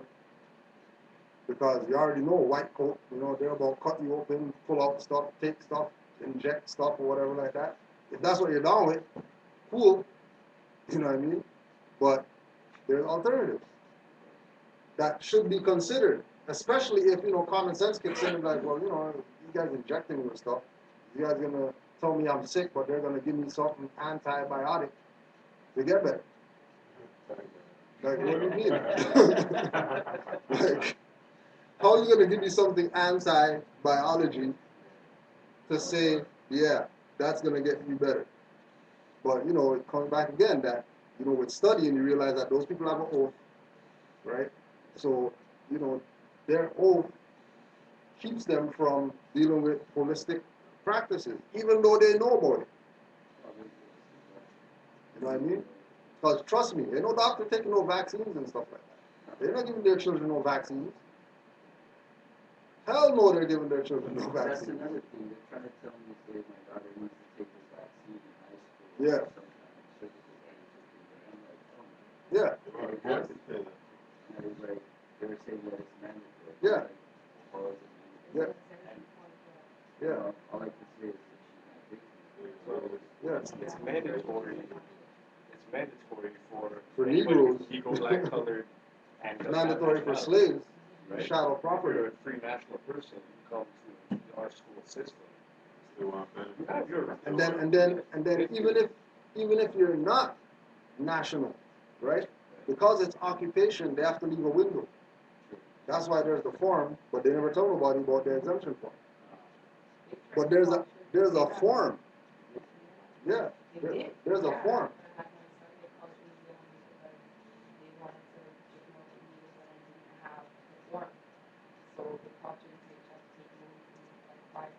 Yeah. Because my mom works for Children's Aid, why they weren't able to take care of my son. And then the following year, I found out what it was. And then my children. Right? So they have their own form. The so-called corporate people, they have their own form that you can go file to get exempt from whatever it is that they're trying to impose on you. because they can't just impose you without giving you some type of window, some type of remedy. Like they have to leave, even if it's a crack in the door, they have to leave somewhere for air to get through. Well, arguably, is it for us or for themselves? When they themselves become what the state Right, belongs that too. right? That too. That's what their children. That's are not becoming really now, our stuff. right? Exactly. All their children are now Exactly. Canadian citizens. Right. Now, same thing. Exactly. Who do they have to answer Who as far as the to? democracy, the people doing blah blah blah. Their well, so-called world power and the problem with Department of Defense. yeah, the problem is really just that there's been so many people that became allies of the corporations that that relationship that they had, right, is tainted because the individuals outside of U.S. Canada that were allies, they got benefits being allies. So they're not gonna talk or whatever, right? They got their exemption. They filled out the form, right? So they're not gonna get any abuse or whatever like that. But then, you have, there's supposed to be an international community and all that stuff. That people, if there's anything going on the local level, you should be able to go to the international people to whatever. But we already know that all those guys are bottom, right? Because of the same ally situation. So, we're at the point now where society has to become the court now. The court has to be all these commoners out here who don't have information about your violation and who violated it. So we document the violation and we put the violation in the public record. The public is still Video, always the power. whatever, writing, newspaper, whatever, with their name. If you have their picture, put their picture in there. If you got some recording or something, they said something, put that out there and expose them. The power above them is the public. Yeah, ultimately. Yeah, ultimately. But then when you start going into that mind frame, that the power above the so-called violators of law is the public, then that means you're going back to a Republican form of government. That's what I say. Which one are you talking about? Democracy or republic? Right? If you're going back to a Republican form of government, then that means those people have no power. And you could literally go up to them and pop them with a bullet if they violate you to that level. Back in the day, that's what the American Revolution was, right? You know what I mean? Not, because I know people are going to get hyped and go out and start shooting police and shit. Don't get too hyped. Don't say Cujo said, you know what I mean, that killed the cop. That's not what we're saying. You know what I'm saying? Right? You just have to recognize that it's not as fluid as it should be if we don't do our job of uplifting fallen humanity. So like we leave here and then we tell 3 people. Whether they come or not, that's up to them. But the point is that it's being put out there and, it might miss this guy, but that lady behind him that had their ear open or whatever, they'll pick up something and they'll get down with what it is. You know what I mean? Right? So it's really just us seeing the battle from the other side. You know what I mean? Not that we are trying to take over something more, get some people out of whatever and do. All we're trying to do is to let them know that we're not who you guys thought we are. Right? And based on us being not who you think that we are, then that changes our whole relationship. Because if you thought that I was a black guy, but now you know that I'm more, right? If you know that that I'm a Moor, right, and I'm not chattel property, our interaction is going to be totally different now. Which is what we're seeing when we start engaging these people and we start speaking from the nationality birthright perspective, right? Like even Robert Menard, right? We did a sit down with him. Right? It's on YouTube. Canaanland Moors meets Free Man on the Land, right? And you know, we can, you know, put information back and forth, but you know, ultimately, a lot of them think that the Constitution can't work. We need to get rid of the Constitution and bring something new, or not have one. Which, if you're saying take the supreme law of the land out of existence, then you're looking at anarchy. Or deeper than that. You're looking at If our insurrection laws- and all this stuff going on. They have Well, no if our authority laws to- reflect natural laws, then essentially you're talking about chaos and disorder Right, itself, straight chaos. right? Straight chaos. Well, that's their, isn't that their contract that makes them stay here? If they're to get rid of it, then. Right, then they gotta go home. Yeah, Yeah, but it's already written in our heart. exactly. So they can't get rid of our constitution. It's only burned there. Right.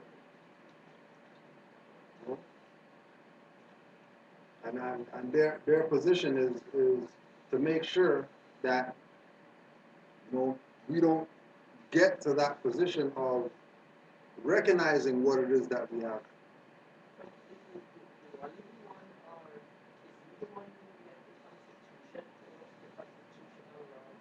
Who's that? Drew Ali? No, he brought us back the idea that we should enforce it. Yeah, that we should enforce it. But we're enforcing it because the people who are ruling us are foreigners. And that's their guideline, if they're going to be in this land. They got those guidelines from us. So their position should be to be constitutional. But, you know, the undertone of everything that they do is constitutional. That's why all the senators, governors, whatever, take an oath to the Constitution, right? But then, you know, they're not going to invoke Section 4 that says Republican form of government. They're going to keep saying democracy. But they took an oath to the Constitution. But they're not mentioning that the Constitution has nothing to do with democracy. The Constitution only supports republic. So the undertone of what they're doing is constitutional. To get people to think that, oh, okay, well, this is a legitimate government. They actually have a flag and they have a president and vice president and whatever. Okay, so they must be legit. But they're saying democracy, which isn't legit.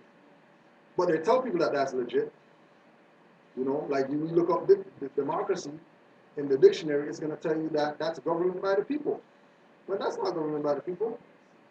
Democracy is one man runs this. It's dictatorship. It could be, By popular vote. by people. Yeah, right? Popular vote. But Not even a vote. Yeah, all that. Right?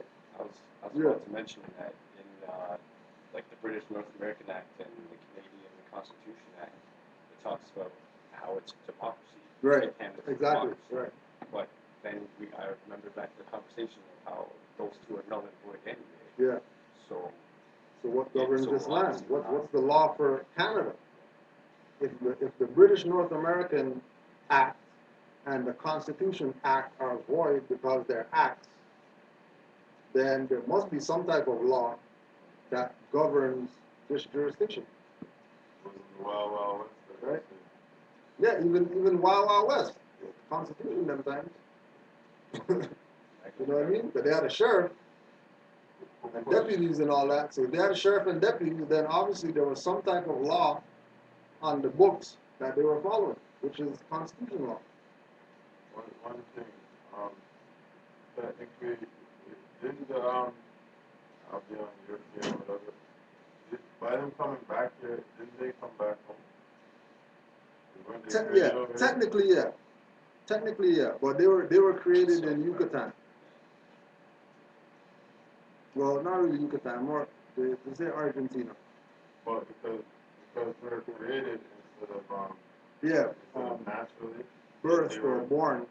Yeah, they didn't have those natural laws. right. Something It didn't really apply to them. Really. It'd be like making a clone now. Does that clone have the same natural human rights that like that. You get Right. to sleep in your bed. Huh? right?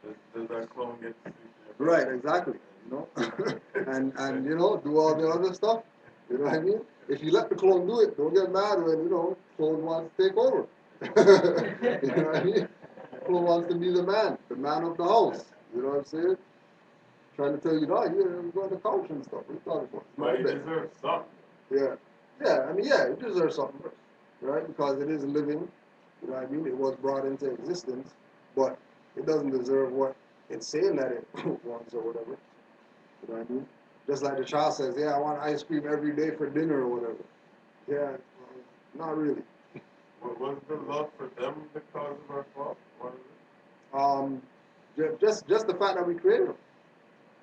And then we had to. Because we created them to Give be them our stuff. servant. Okay, the karma. Yeah, that we could have did whatever we wanted to them do ourselves.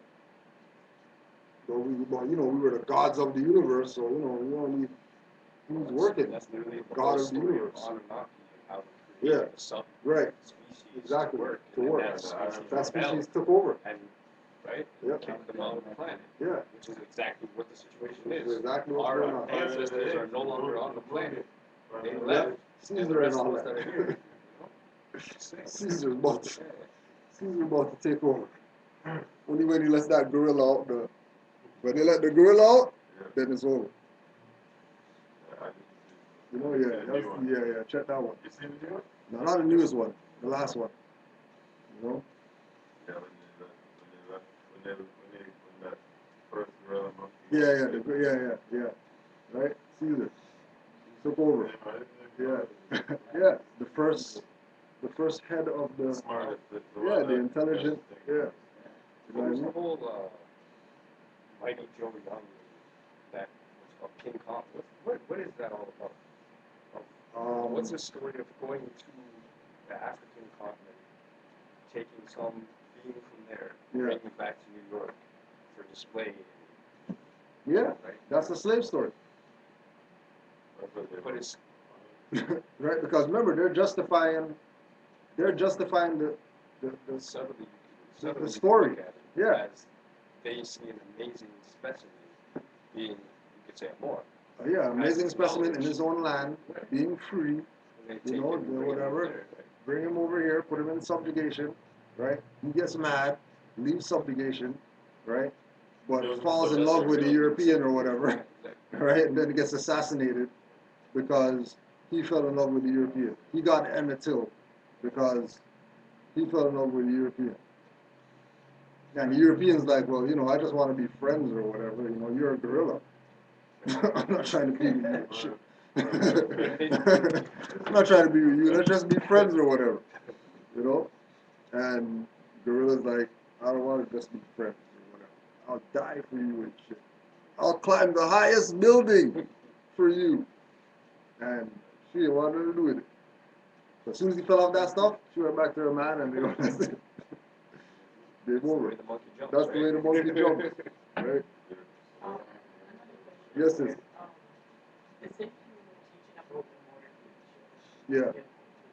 Title and whatever. You can also teach about the fraud of the Yeah. the same thing too, right? Right. I don't understand why the two, because he have the same idea Mm-hmm. of showing that these things are fraudulent Right. or whatever. I don't understand why in the situation that we are in now and we cannot help ourselves or our people who are not building high-rise buildings and building community centers and old-age homes for people. Why don't we get into treasury as wisdom is teaching to make elevate our people because most times people will only listen to you when you can help them, right? Yeah. And when you start bringing out the youths and opening businesses and buying some of the Right. franchise, Yeah. hire the youths and start building community center for our old people, then at least you start reasoning at that level, you start measuring up with the enemy, with the forces Right. around you. Right. I don't understand, like, I yet still not seeing how it doesn't handle, how If you this don't have- teaching doesn't handle with the same thing that we are trying to do. If we don't have any silver or gold, what are we going to use to pay for the materials and the workers and the land and everything else that we need? Trade. We are- But because Trade what? of the collateral that they are holding in treasury, because you're sending the collateral and it's an unlimited funds. Yeah. They write off your debt, so you're gonna the first hold the age hold. Treasury is gonna pay for that, it's gonna write it off. Yeah, but if the treasury pays for our stuff, then that means it's the treasury stuff. It's not ours. But That's no, that's it's the our that's the funds problem. that No, our no, it's not. parents- Yeah, but that's not. We That's have- there's no funds. That's Yeah, what but That's it's fiat. the money that our poor But there's parents no real for money. us that they came and borrowed and now Value we are is product. investing it. Yeah, that's what Europeans say. Europeans can talk like that because they have nothing. Even fiat, right? They give They they give their life. yeah, for the fiat is their fiat because they don't have access to gold or silver. But it's buried in Asia and it's buried in this way and certain countries are holding it. Yeah, but I mean, but It's there, they're if holding system it. falls tomorrow, right? Gold and silver's not doing nothing for nobody. Yeah, you need rice and water. Exactly. If system falls tomorrow, You just wait gold, for all that gold and silver that people say that they got is gonna be worth. It's just gonna be stuck there because they're not gonna be able to spend it because the individual who they're spending with won't be able to give them gold and change. So they're not gonna spend it, right? You can't trade it for something. I mean, you can So trade what it for are something. we waiting on then? What are we Our waiting our on? our problem is that our job is supposed to be uplifting fallen humanity, not claiming houses and claiming land and stuff like How are we that. gonna uplift fallen humanity if we're only thinking about the spiritual part and not the physical pain and suffering? Yeah, but that's why I I asked you the question about name somebody who's gonna show me an ID card that's gonna get them taxes off. Because I don't pay tax. But we're not just looking at taxes, we're looking at governing, we're looking at building and Yeah, employing. building our what? You youth. see how much buildings they got over here? No, but we're looking at, employing our youth and making a lifestyle. Yeah, for but them. yeah, but listen, listen to reason, right? You hear Chinese people doing what we're doing, sitting down talking about their Chinese culture, their Chinese history, and we need to, claim some buildings so we could have community center for our youth and we could have whatever. They just go and build it Oh, because they have their name Oh. in international commerce. Oh, and okay. they are So- already functioning Oh, through all right. international commerce. So if they have to go through that process of getting their self recognized and acknowledged and whatever, why shouldn't we have to do the same thing? Well, that's what I'm saying. Yeah. So that's what we have to do. That's why we're in this room So we to get are- ourselves there mentally because nothing's gonna happen in the physical unless it happens in the mind first.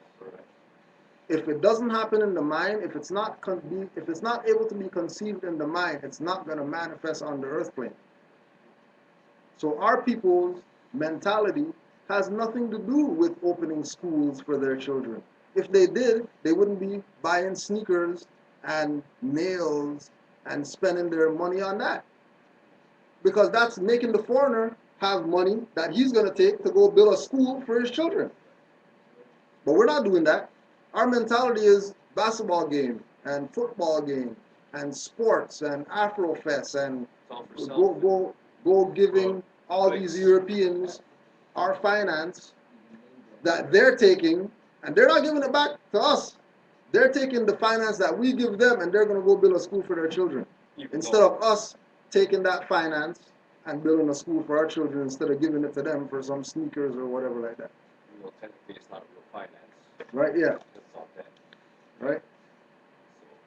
And this is the issue, because we keep talking about we need money to do stuff or whatever, when the world knows that we're the biggest consumer on the planet. The amount of total gold that we find in the whole world ever is about 67 like hundreds or 67,000 tons, something like that, right? And the amount that we would owe through the banks, if we were to pay off our debt right now, is 671,000 tons worth of gold. So literally over 600 times the amount of gold that we have in the whole world would not be enough. Like, we would need 6 times the amount that we have to pay back the debt. So the world is bankrupt.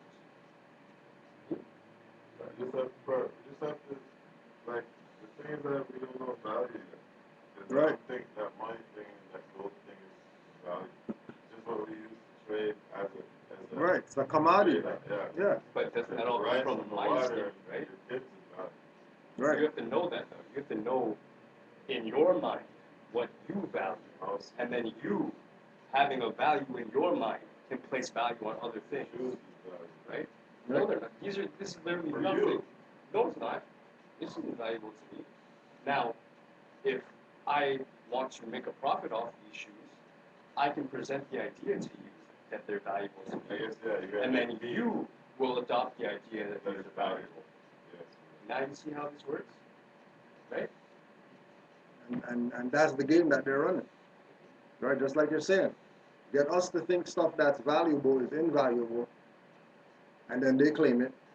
And then get us to think that things that are invaluable are valuable, and then we claim it.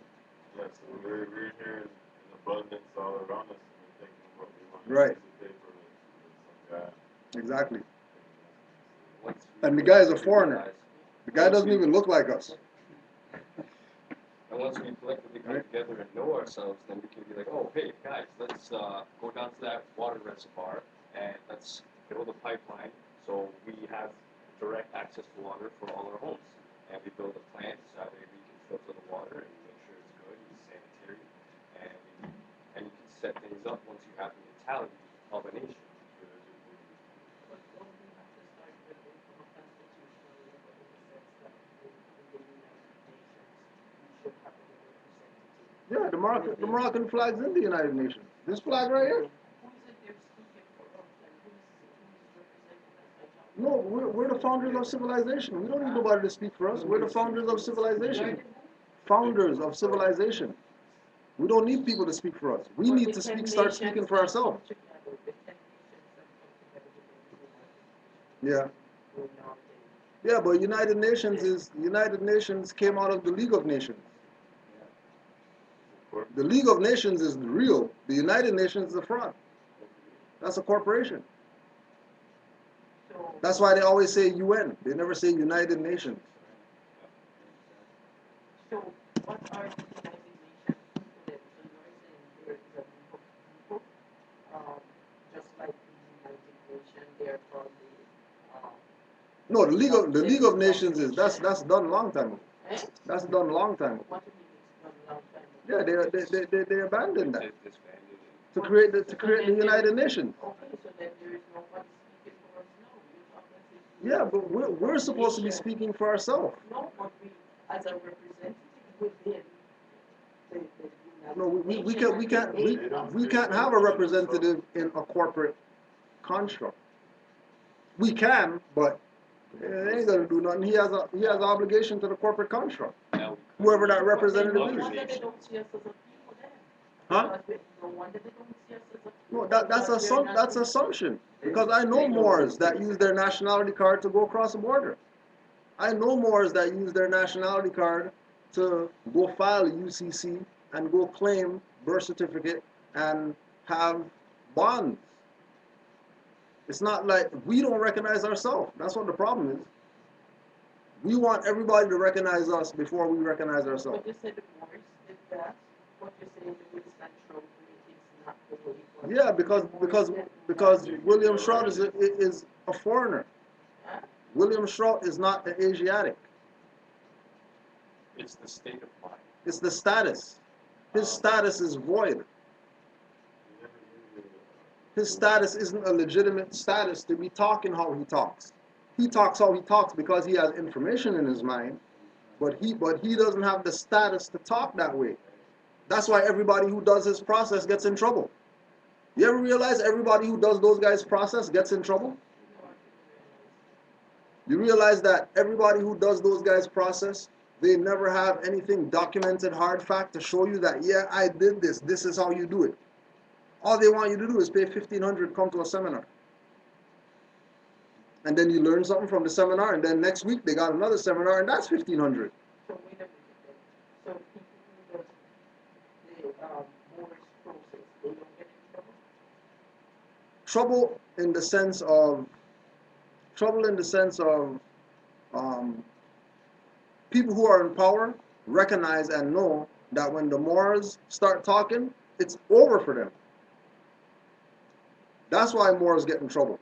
Because as soon as Moors talk, that means system's about to be done with. Anybody else could talk, say whatever they want to say. Anybody else, as far as the Americas is concerned. Anybody could go up on a soapbox on any corner and they can say whatever it is that they want. Let some Moors go up there and start telling these people about what's going on around here. Immediately, They're not doing it. So everybody else is but see, the problem, right, again, is that the Moors are the ones that are going to be the Moors are the founders of civilization. If anything's going to happen, it's going to be because it's under the influence of Moors. That's the only way anything's going to happen. Why is there a U.S? Because there was a U.S.A that was connected to the Moors. Why is there a Star-Spangled Banner with 50 or 52 5-point stars on it? Because that 5-point star was the first star in this land. So they have to mimic. Why is it that all Masons have a fez? Because they're pretending to be Moors. Because Moors don't want to be Moors. They want to be Negro, black, colored people and pretend that they're conscious. They came from Sirius and they came from all these galaxies all over the place. But then when you ask them for some ID to show that you came from Sirius, some other galaxy, they can't show you nothing. But they want me to believe that you're really Rastafarian, but you don't have ID that says that. You really want me to believe that you're conscious, whatever, but you don't have anything? You don't have a paperwork? You don't have nothing to show me that that's who you really are? And I'm supposed to take that serious? So you are saying the nationality part, they actually acknowledge it that they know what it is? They have to. Because they're occupiers. And the only reason that they're occupying is because they stole somebody's birthright. They know that. And they know whose birthright they stole. Okay, so what is about the process in getting back to the Knowledge. Studying. That's the problem with our people. Yeah. Our people want get out of jail free card. That's not what this is. It's No, not that's what. studying. Studying doesn't go without Yes, action. you cannot. There's no way. If I give you right now, right? If I throw you right now, here's a chainsaw. Go cut the tree down. You gonna know what to do with that chainsaw? I know If- I would have to speaking be honestly. trained. Isn't training knowledge? Isn't training knowledge? Yeah. All right, that's exactly what this is. Training the No, knowledge. but that's exactly what this is. You're not gonna go out there and claim some land from some European that stole your land without having knowledge. Because he's gonna do something that you didn't even think about to get that land back. Just because you went out there premature, you thought that, oh yeah, I got this because I know, William Shrout told me that whatever. So I'm gonna go out here and I'm gonna do whatever. And then you go out there and do whatever, get your ass kicked, but then you don't blame William Shrout, you blame the information. when it's not the information, it's that guy. Because that guy should have told you, if you get on this information, you better study this for a year, 2 years, 3 years before you even try to implement any of this. And I know that they don't do that because I watch those guys stuff. And all they like to do is tell people processes. Oh yeah, you know, you can get a whatever. And everybody's eyes go like this in the crowd or whatever. You know what I mean? And they're like, oh, you know, everybody talks about bond, birth certificate, or everybody got questions then. How do we get it and how do we transfer the whatever? And they never ever give you any answers. But the Winston Churchill Seems. legit. That's the In problem. the sense that Seems legit. the birth certificate is a trading. For who with though? the A For who? at the bottom with the number Yeah, at the for, bottom. for who? Trading instrument for who? International. No. Trading instrument Call for yourself Europeans. Black, Negro, colored, Jamaican, Trinidadian, Whatever you call yourself. adjoining islands, right? Call yourself any of those nations or Negro, Black, colored. You have no status in law. Like you're dead in the eyes of law. You're incompetent in the eyes of law, right? So how is any incompetent person ever going to be allowed to even approach? Lawfully. Right. But we're not gonna go as that, as we are within this group. No, but that's the issue though. That's a totally different perspective. Us studying what William Trump got, right? Yeah. But having nationality as a mindset As a not mindset, that's is what I totally mean. different But than just researching on YouTube, right? As a black, Negro, colored, you know, somebody who is conscious. I know myself, you know, I know I'm from Africa, you know, I know that, you know, both of whatever, them have to right? go together because once you have the nationality and you get your bond in Check out Nobility. Yeah, treasury. yeah, but And forget the so- bond because there's no treasury department. Right. That's why these guys are such a freaking fraud. They're not even telling people that there's no treasury department. Didn't you tell me that they went bankrupt in 1933? The gold, So who was holding the gold at that time? Not treasury? Yep. Isn't the treasury the one that holds all the finance for a nation? Yeah. All right. So if the nation's bankrupt, what does that mean about the treasury? Well, If the nation, don't forget, we're not talking about some outside. IRS and those people, We're not talking about some outside organization. Yeah. We're talking about a department of the government. The Treasury is a department of the United States government. Right. All right? But you said that the United States government is bankrupt since 1933. So if the United States of America Corporation is bankrupt and the Treasury Department is part of that corporation, what does that mean about the Treasury? So what happened to all No, the I'm gold asking that you they though. hold in What does that mean about the Treasury? that there's no treasury? All right, so if there's no treasury, is there something called going into some bank account on some bond to go file something with the treasury So to go get some money? why is it then over certificate with the trading number at the bottom, the red number on it is an account? And Yeah, then it's it trades it's to account. which account and Yeah, what's in there. no different than your bank has a number that can be traced, that you know that it's account. But you're not going and trying to claim nothing in that. Why not? Why not? Because you can't. Because it's fraud. How you gonna go claim? How you gonna go to CIBC, right? How you gonna go to CIBC and tell them, CIBC, put $1 million in my account right now because it's in all capital letters, it's connected to a birth certificate. Our foreparents didn't lend them anything. Remember when they had the house joint resolution? Yes. When they went from house to house collecting the gold to Yeah. pay off their bankruptcy? But they didn't pay off no bankruptcy. No, they didn't. Yeah, they sent that money to They Europe. sold. Okay. But what I am saying is that from that same house joint resolution, like you become a creditor instead of a debtor. In the You're- sense that you have a part within the company. You gave me a loan to start this business. A loan of Aren't you what, a- though? When you lend me your gold to get me out of debt, it means that whatever business I start, They didn't lend aren't you nobody a nothing. part? They threatened people. Well, yeah, That was under threat, duress, and coercion that they took gold. But remember, people gave it up. People said, I'm not going to jail. Here's the gold. They could have went to jail and kept their gold. Yeah, when they say, okay, since you give me the gold, this is what I'm going to do in return. I will pay your debt in return. Okay, and how are they? When the business make a profit, I will pay you. How is the business going to make a profit if it's bankrupt?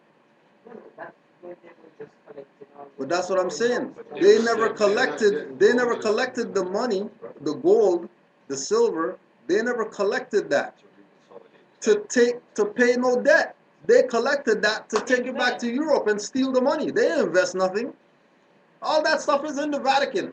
That's why they're so-called. They stole the money.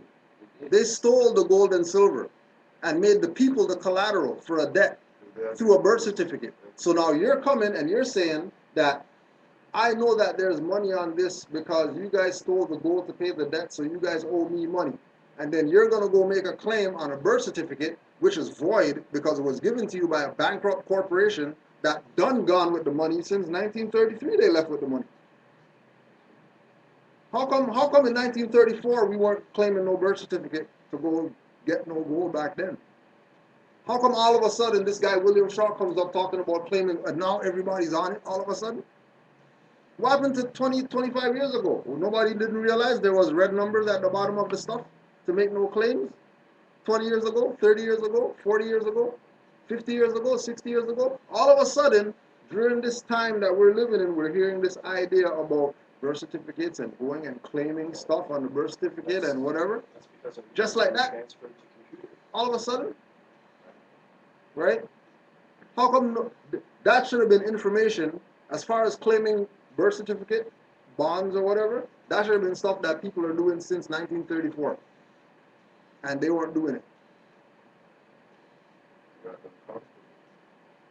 right? When you understand status, you understand that people who talk about gold and silver and all that stuff, claiming stuff, they probably don't have nothing. They probably have no collateral. They're probably stateless people trying to get a little something that they can get because they have nothing. And if they can get you to think, hey, this guy has a pretty good idea. You check my birth certificate or whatever. Oh wow, there's a red number back there. Maybe this guy's right. And then you start running after him, and whatever his process is, you just made him your God. And then now that he's your God, then you abandon the real God. And if you abandon the real God, then whatever judgment you get, like you lost your house, or you got kidnapped, or you got beat up by some people that call themselves police or whatever like that, because you were standing up for something that you heard on William Strauss, and Winston Strauss said that. So, I'm gonna go with that. And you never, went to bed and William Strauss or Winston Strauss on your mind. You're not praying to Allah or nothing like that before you go to bed. You're thinking about what this European said. You're definitely gonna hex yourself because we love making the European our God. It's something that we do so naturally. Make the European our God and forget about our ancestors and what they brought for us to be free. How about what they brought? But, we don't consider that because we're trained by the European that, everything has to be, tomorrow. It has to happen tomorrow. If I pray and it doesn't happen tomorrow, then I'm going to be atheist.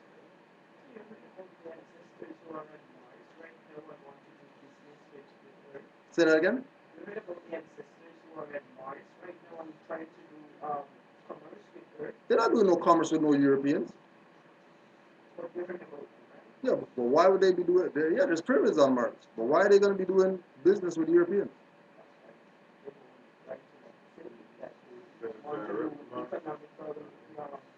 No, but I'm saying economical. What kind of finance they got on Mars? No, but that's what that's the point. They are trying to do some sort No, of but that's the point. Think about it. business Think about on it. Let's Earth. think about it, right? The Martians are gonna come to Earth to do business, right? With what? What's that technology? Fiat? They got fiat in Mars? I don't know. What they got in Mars that they're gonna bring here? And what do we have here that they're gonna take to go back to Mars with? According to Wilson, they're in and out. They're right amongst us. Yeah. We just don't know them. Right? Are there any pictures, any documented proof? They got something to show for that? You can't believe. This is what I mean. We're in the age of Aquarius. That means it's the age of knowing. You can't believe anything. Either Especially show me from or some guy claiming, what about this question? Has Winston Trout even did the process to get a bond and through the Treasury and all that stuff? Did he do the process? And what did he get? He got what? But is there any documented proof to show? He that can got say it? whatever, but show me something. Where's the house that he got? Anyway, the whole teaching where you can go into court and, What was write the a bond remedy? for the judge or pay your, pay by bonds, or you can go to the bank and you write a promissory note. I'm not denying the And you process. write a promissory note only because you have a collateral. I'm not denying the process. That's all based But on I- a certain status. But it's based Right. on status. If you're a Moorish American, you can't go in with those same principles thinking that's how it works for you, because that's not you. Because it's a different Right? You're position. not that colonist, and you're from here. So why are you dealing in their law? It's like um uh it's like it's like somebody on the San Antonio Spurs, because they won the basketball, right? They want to go play World Cup because they're the best in basketball. That's two different jurisdictions. You ain't no soccer player. What are you doing on this field over here talking about you're the best and you won a trophy? You guys never won no trophy around here. You guys basketball players. You might have won that, but you don't have nothing to do with World Cup soccer. You guys need to go back over into your whatever it is that you guys do over there and leave this stuff alone. Because this is It's like Michael Jordan Right. getting into baseball. right, yeah, right? Because it's a different status. What process am I gonna learn? Don't worry about don't worry about the process that you're gonna learn to go claim some. Here's the real Don't worry question. about some. What process can you teach yourself to be able to do these? Like, what do you not know in order to, what is the gap between what you want and where you're at? When you see that, really, then you know what to go study, don't you? When you know what you want and you know exactly where you are in terms of law and status, then you know the steps to take, don't you? Right? Because there are other people who have come before you who've done the same thing. So there's no excuse. Ignorance is no excuse at all. Right. Again, it comes back to the same thing that there's people who have been colonizing for hundreds of years in this land. And we have taken the position of being incompetent for hundreds of years in this land. And now that we got, now that we know how to roll the dice properly to get 6 every time, right? We want to collect $200 every time we pass go, right? When you're not collecting no $200, that's paper. Then you roll the dice on the board. That's not real. That's a game. And that's what I'm telling you. These guys are playing a game. I want to know what is your protocol, or what strategy, or what plan, or what am I supposed to be doing to elevate myself within this community? And that's what we said. That's what we said from the beginning. Study it. Because until you have it in your mind, it is not going to happen on the earth plane. If you want let's say you want to claim a house. You see a house, you like that house. I don't like mortgages. I don't want to deal with mortgages. I want to claim that house in my moral status. When your mind is filled with that information to do that, you're going to go claim the house. No questions asked. No asking nobody any questions about nothing. You're going to go do it because you know how. I can tell you whatever right now. I can tell you how to fly right now. Right? If you go out there and try to fly, right? Yeah, you might be able to get, from here to whatever like that. But if it's based on what I tell you and not what you know, you're going to go up there and find yourself in some problems. When you hear noise, you don't know where it's coming from, and then you get run over by a plane. Because you're not complete in your mind frame. I told you how to do. Yeah, go outside, do the, and then you're going to start flying. You went outside, you did the whatever. Oh, shit, I'm flying right now. Okay, but there's other things that have to deal with this. Right? It's not an overnight process. It's not you come here one time and then you get the information and then. I've been studying for over 4 years with detached. Yeah. I went to Washington. Yeah. And I'm doing all my research, and still it's not moving me financially. Yeah, but it's not supposed to move you financially. I still cannot help. I cannot say that. I cannot see the progress. I cannot. The wrong thing for progress. Yeah, the progress is gonna come from you. The progress isn't gonna come from you seeing some Moors do something. You might get less. What's finance? What's finance? Where the money coming from? What's money? What's money? The company and to hire. What's money? What's money? What's money?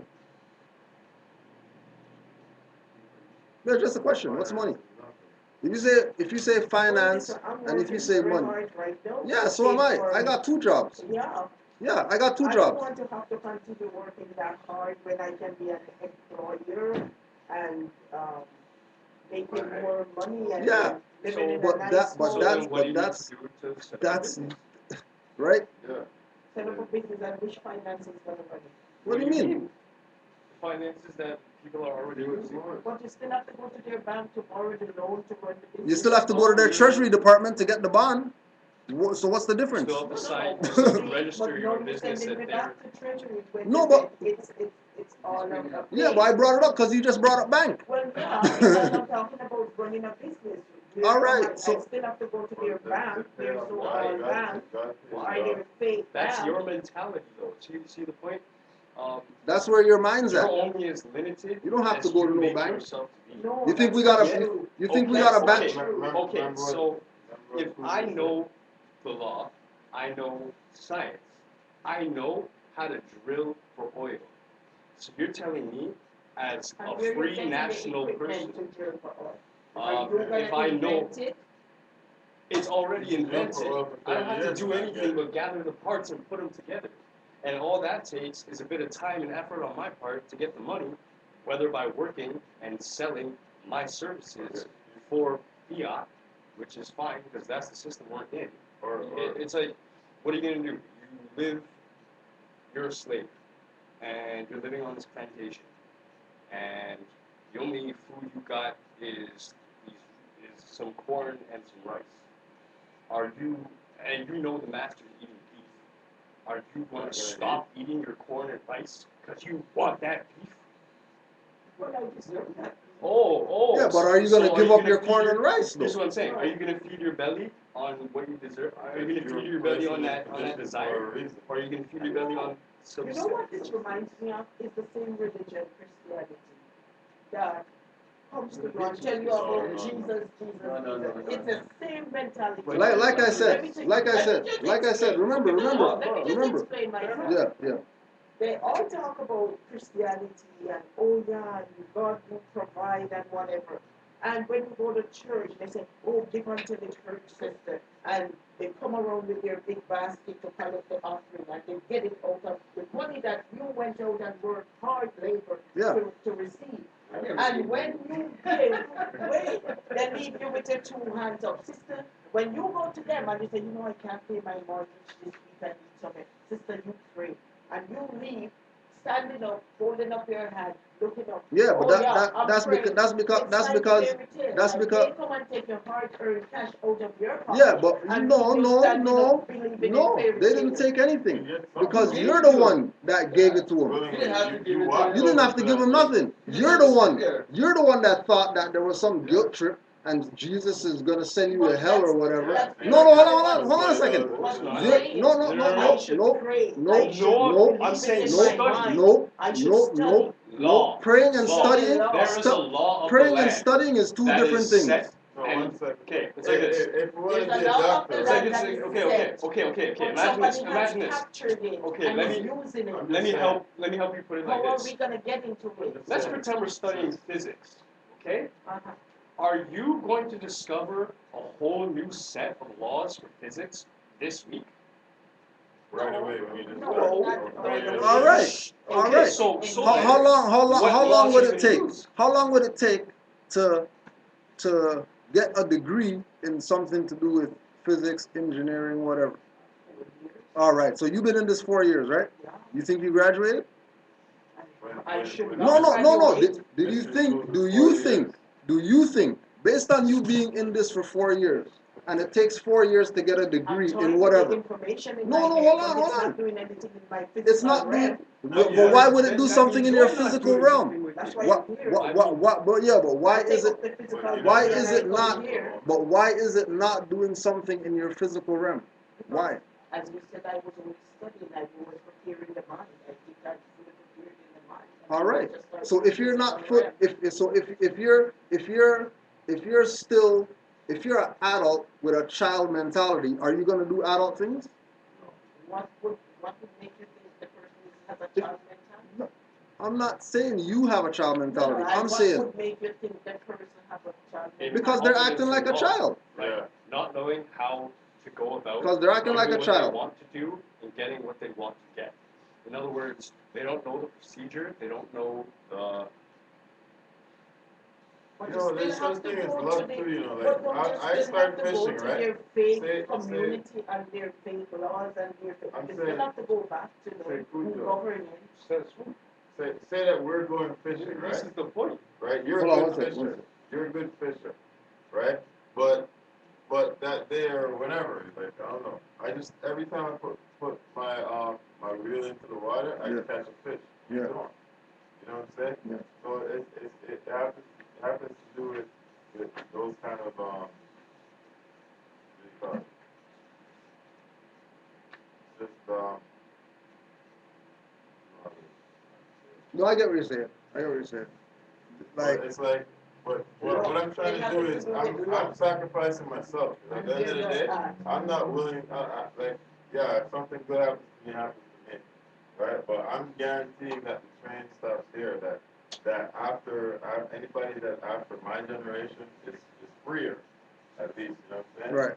So that's what I'm sacrificing myself. I'm not trying to say, okay, well, I put 2 years in, I put whatever, I deserve everything now, blah, blah, blah. I don't know what I really deserve and what I don't, and what I'm capable of getting later on in the future or whatever, but it's not about getting, it's really about loving your people. And How can you love when you're hungry and weak and your kids are starving? okay, and we your did kids are something to crying? be in that situation. God's not unjust. No. So we did something to be in that situation. Trust me, we did. If it wasn't you, your mom. No, don't go there. Don't go there. Don't go there. Because remember, because remember, because remember. They don't do anything to deserve Yeah, the but wealth and remember, keep in mind, keep why are they killing, why are they killing and murdering? Why are they killing and murdering? I don't know. Why are they killing and murdering? choose to, but they still have Okay, the good they life. choose to do that, right? How come they couldn't do something Hey, bad to deserve They a choose, bad right? life? So why don't you go kill to go get a good life then? No. All right. because that's not my All right, mentality and exactly, that's not me. exactly. Right. So But just like, he's saying hold on you a do second. something to deserve Hold your on a kids second. starving and your Just kids like- starving. No. Just Someone has Let's hear taken what the the sheep resource. said. Let's hear what the sheep how Someone has stolen they that resource. we gave it up. Stop giving the European credit. We stopped Stop fighting. making We the European stopped God. fighting and gave in All we and keep allowed doing, ourselves to become all our enslaved. people keep That's the doing difference. is we don't want to work for nothing, right? We don't want to work for nothing. right? For ourselves, You want it, right? right? We don't want to work for nothing, but we want to be able to get stuff at, just say, I'm a Moor and get something. That's why we That doesn't work like that. These people, just like you're saying, oh yeah, they kill, murder people or whatever. Yeah, they did do that. But why did they do that for? They did that because that's their nature. They did that because that's who they are. Over your palace and your estate. I'm not interested in no palace and no estate. You see, you're not interested in What the I'm palace and interested the in, estate. what And I'm that's interested, what what I'm they're interested in, free my people. what I'm interested You're in. not free your people without governing. Listen, You cannot listen, free your people without listen, first governing listen. from the palace. You're talking like these William Shrout guys. No. Yes, you are. It's not Listen. Who have Listen. the last say, but who Listen. stamped the Listen. document? Listen. You have the Listen. queen thing to stamp the Listen. document? Listen. We stamp our own documents. Oh, that's what I mean. We stamp our own documents. That's the no change. Right? Listen. We have our own But I flag. need to know. We have our own You flag. have to listen. Well, you have to listen. Well, you have to listen. To be the student again. Right? Yes. But if you've been studying No, you for haven't. years, No, you right? haven't. No, you haven't. Listen. Before you understand about nationality, trust me, you didn't know shit. No. So don't think that you knew something before you had nobility and nationality and being a Moor in your mind. If you didn't have that in your mind when you were studying before, you weren't studying nothing, you weren't learning nothing, you were playing around, right? You weren't even conceived yet. You weren't even sperm.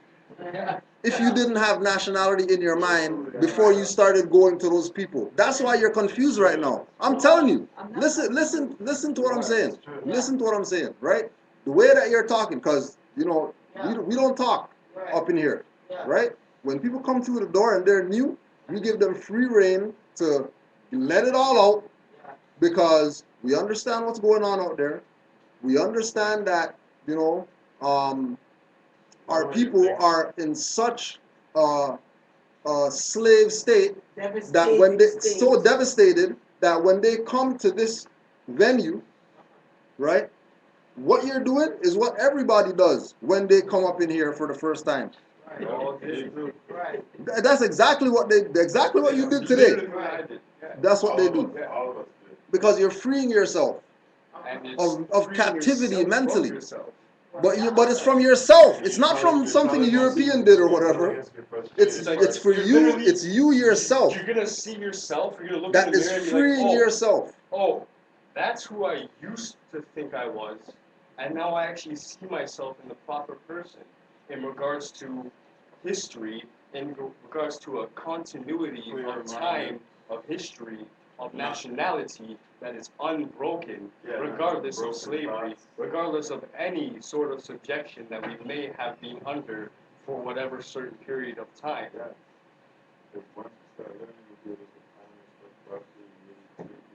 Right? It ain't overnight. It ain't overnight. And it's not some 4 years, 6 years, 8 year, 20-year plan. Learning is supposed to be perpetual. Learning is supposed to be forever. Yeah. You're never ever supposed to want to stop learning. Yeah, it's forever, but when you have children who you need to take care of, and you need to bring out of the poverty state and bring them into alignment with governing and bring them into the mindset. You start with their mindset. Eh? You start with their mindset. You start with their mindset. That's why you ever notice, right? That our children are the only children that don't go to school on weekends. And you want to know what's wrong with our people? They're not no European. Our children are the ones that the parents are gonna go take them to go do some type of bullshit on the weekend instead of making them go to school to go learn themselves, like the Jews do, like the Chinese do, like the Hindus do, like the Sri Lankans do, like the Portuguese do, like the whoever they call themselves. Everybody, right? That's in this land, that isn't from this land, They don't just let their children go to these European schools and that's it. They make sure that weekend time, they're going to go to their school and get deprogrammed of all that bullshit that they were teaching them in the European school. But we're the only ones that we don't teach our children that we teach